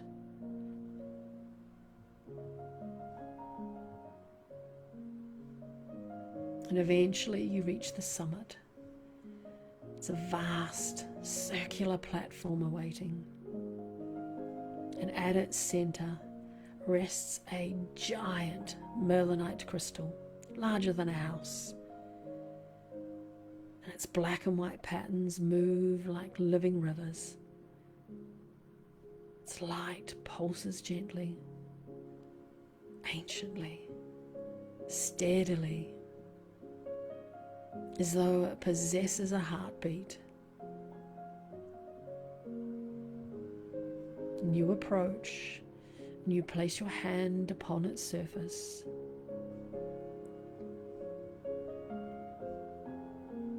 And the moment you do, images begin flowing around you.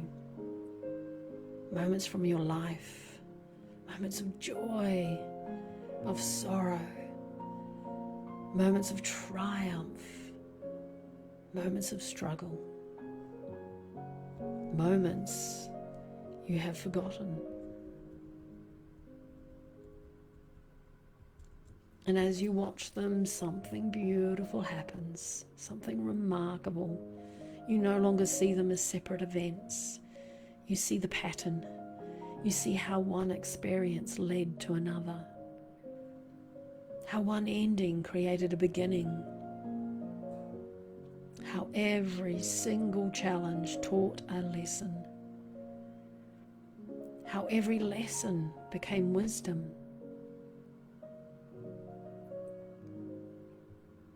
And for the first time, perhaps, You see your life as a masterpiece rather than a collection of random events. You see the sacred design.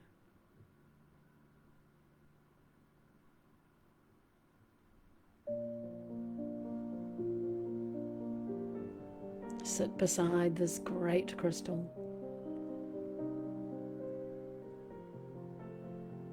Remain here for as long as you need.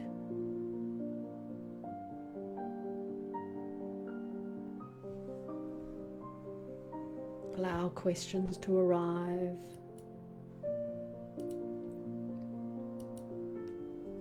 Allow answers to come.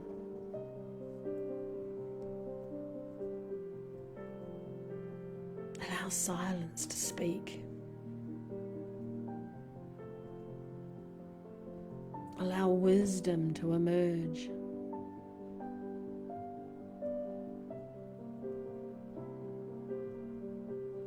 Allow your own soul to remind you of what it has already known.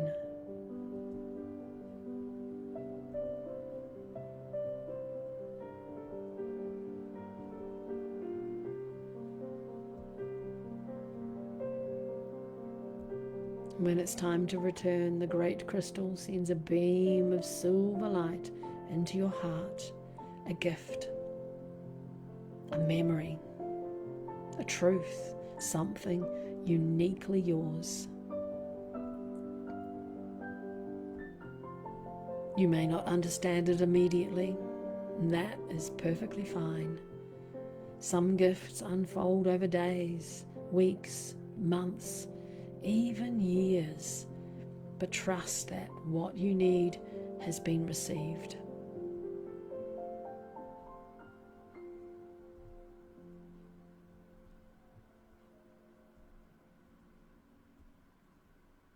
The mountain slowly fades. The forest returns. The path reappears. The trees bow gently as you pass them. The silver mist begins dissolving.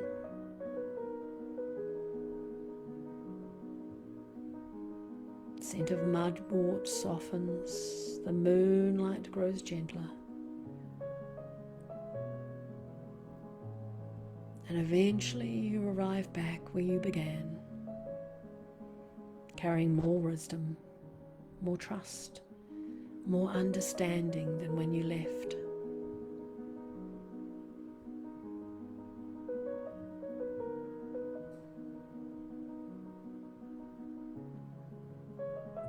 And as you bring your awareness back into the room, know that Mernilite has shown you the sacred pattern that's woven through your life, while Mugwort has reminded you how to trust that beautiful wisdom already living within you.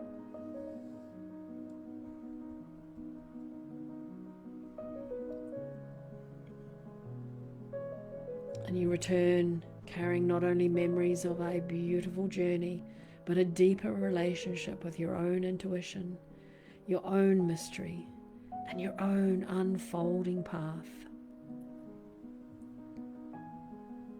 The mountain remains within you. The forest remains within you. And whenever you hold Mernilite and breathe the scent of mugwort, once more the doorway will be waiting.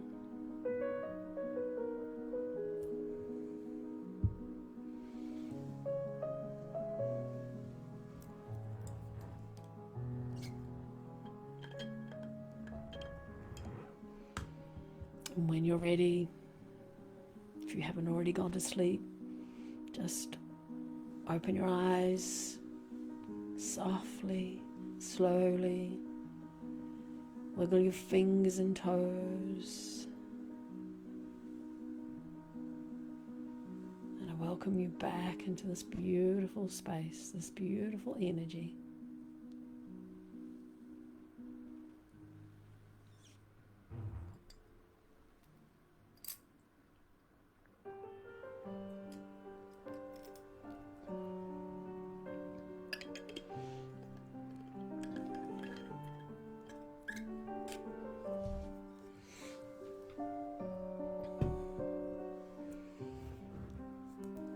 I love that, Maribel. That's beautiful. Wonderful. How are we feeling? We've had a lot of information. We've had a meditation at the end, which I always love doing at the end. Even though we've been on for a long time, you have been very patient. And that is such a beautiful way to support me, is just by staying and listening. It's fabulous. I just poured water down my front. Thank you, Lisa. Thank you. My pleasure, Maribel. My pleasure. This I have already recorded. I recorded this and one of my tea journeys on Tuesday. Got them all edited and loaded up, and within 20 minutes they were approved. I could not believe it. So this has already, this meditation has already been up there for a couple of days, and it is this one, yes. Now that we can post free tracks, it's really cool. It's really cool. Ah, thank you so much, Lisa. Thank you. Yes, if you don't want to let Apple take 30% of your donation, then if you go to my link tree, you can find other ways to donate to me if you want, if you wish to. Fabulous, Lisa. Yes, fabulous, because you can just then imagine that beautiful scent, can't you? And instead of having to diffuse it too, for the moment anyway. So, thank you, Patricia. Thank you so much. Thank you, Jen. Fabulous. I'm so glad, Jen. I'm so glad. Good night. Sweet dreams. Sweet dreams to you all. Perfect. Absolutely perfect, Lisa. Absolutely perfect. Wonderful. All right, my darlings. Oh, goodness. It's not even bedtime for me, but I feel like I should after all that talking. Thank you, Dina. Thank you, Dina. We've had some beautiful teachers here. We've had Dina. If you don't know Dina, follow Dina. Beautiful, beautiful lives. We've had Yaima, I don't know if she's still here. We've had CG. We've had... Who else have we had? CG, I said CG. I can't remember now. But do support all the other teachers here. It's so wonderful how we support each other and they support me. It's just beautiful. Just beautiful. Yes, you can feel the energy of the scent. Absolutely, Lisa. Thank you for those hearts, Andrea. Beautiful. And our next crystal and essential oil is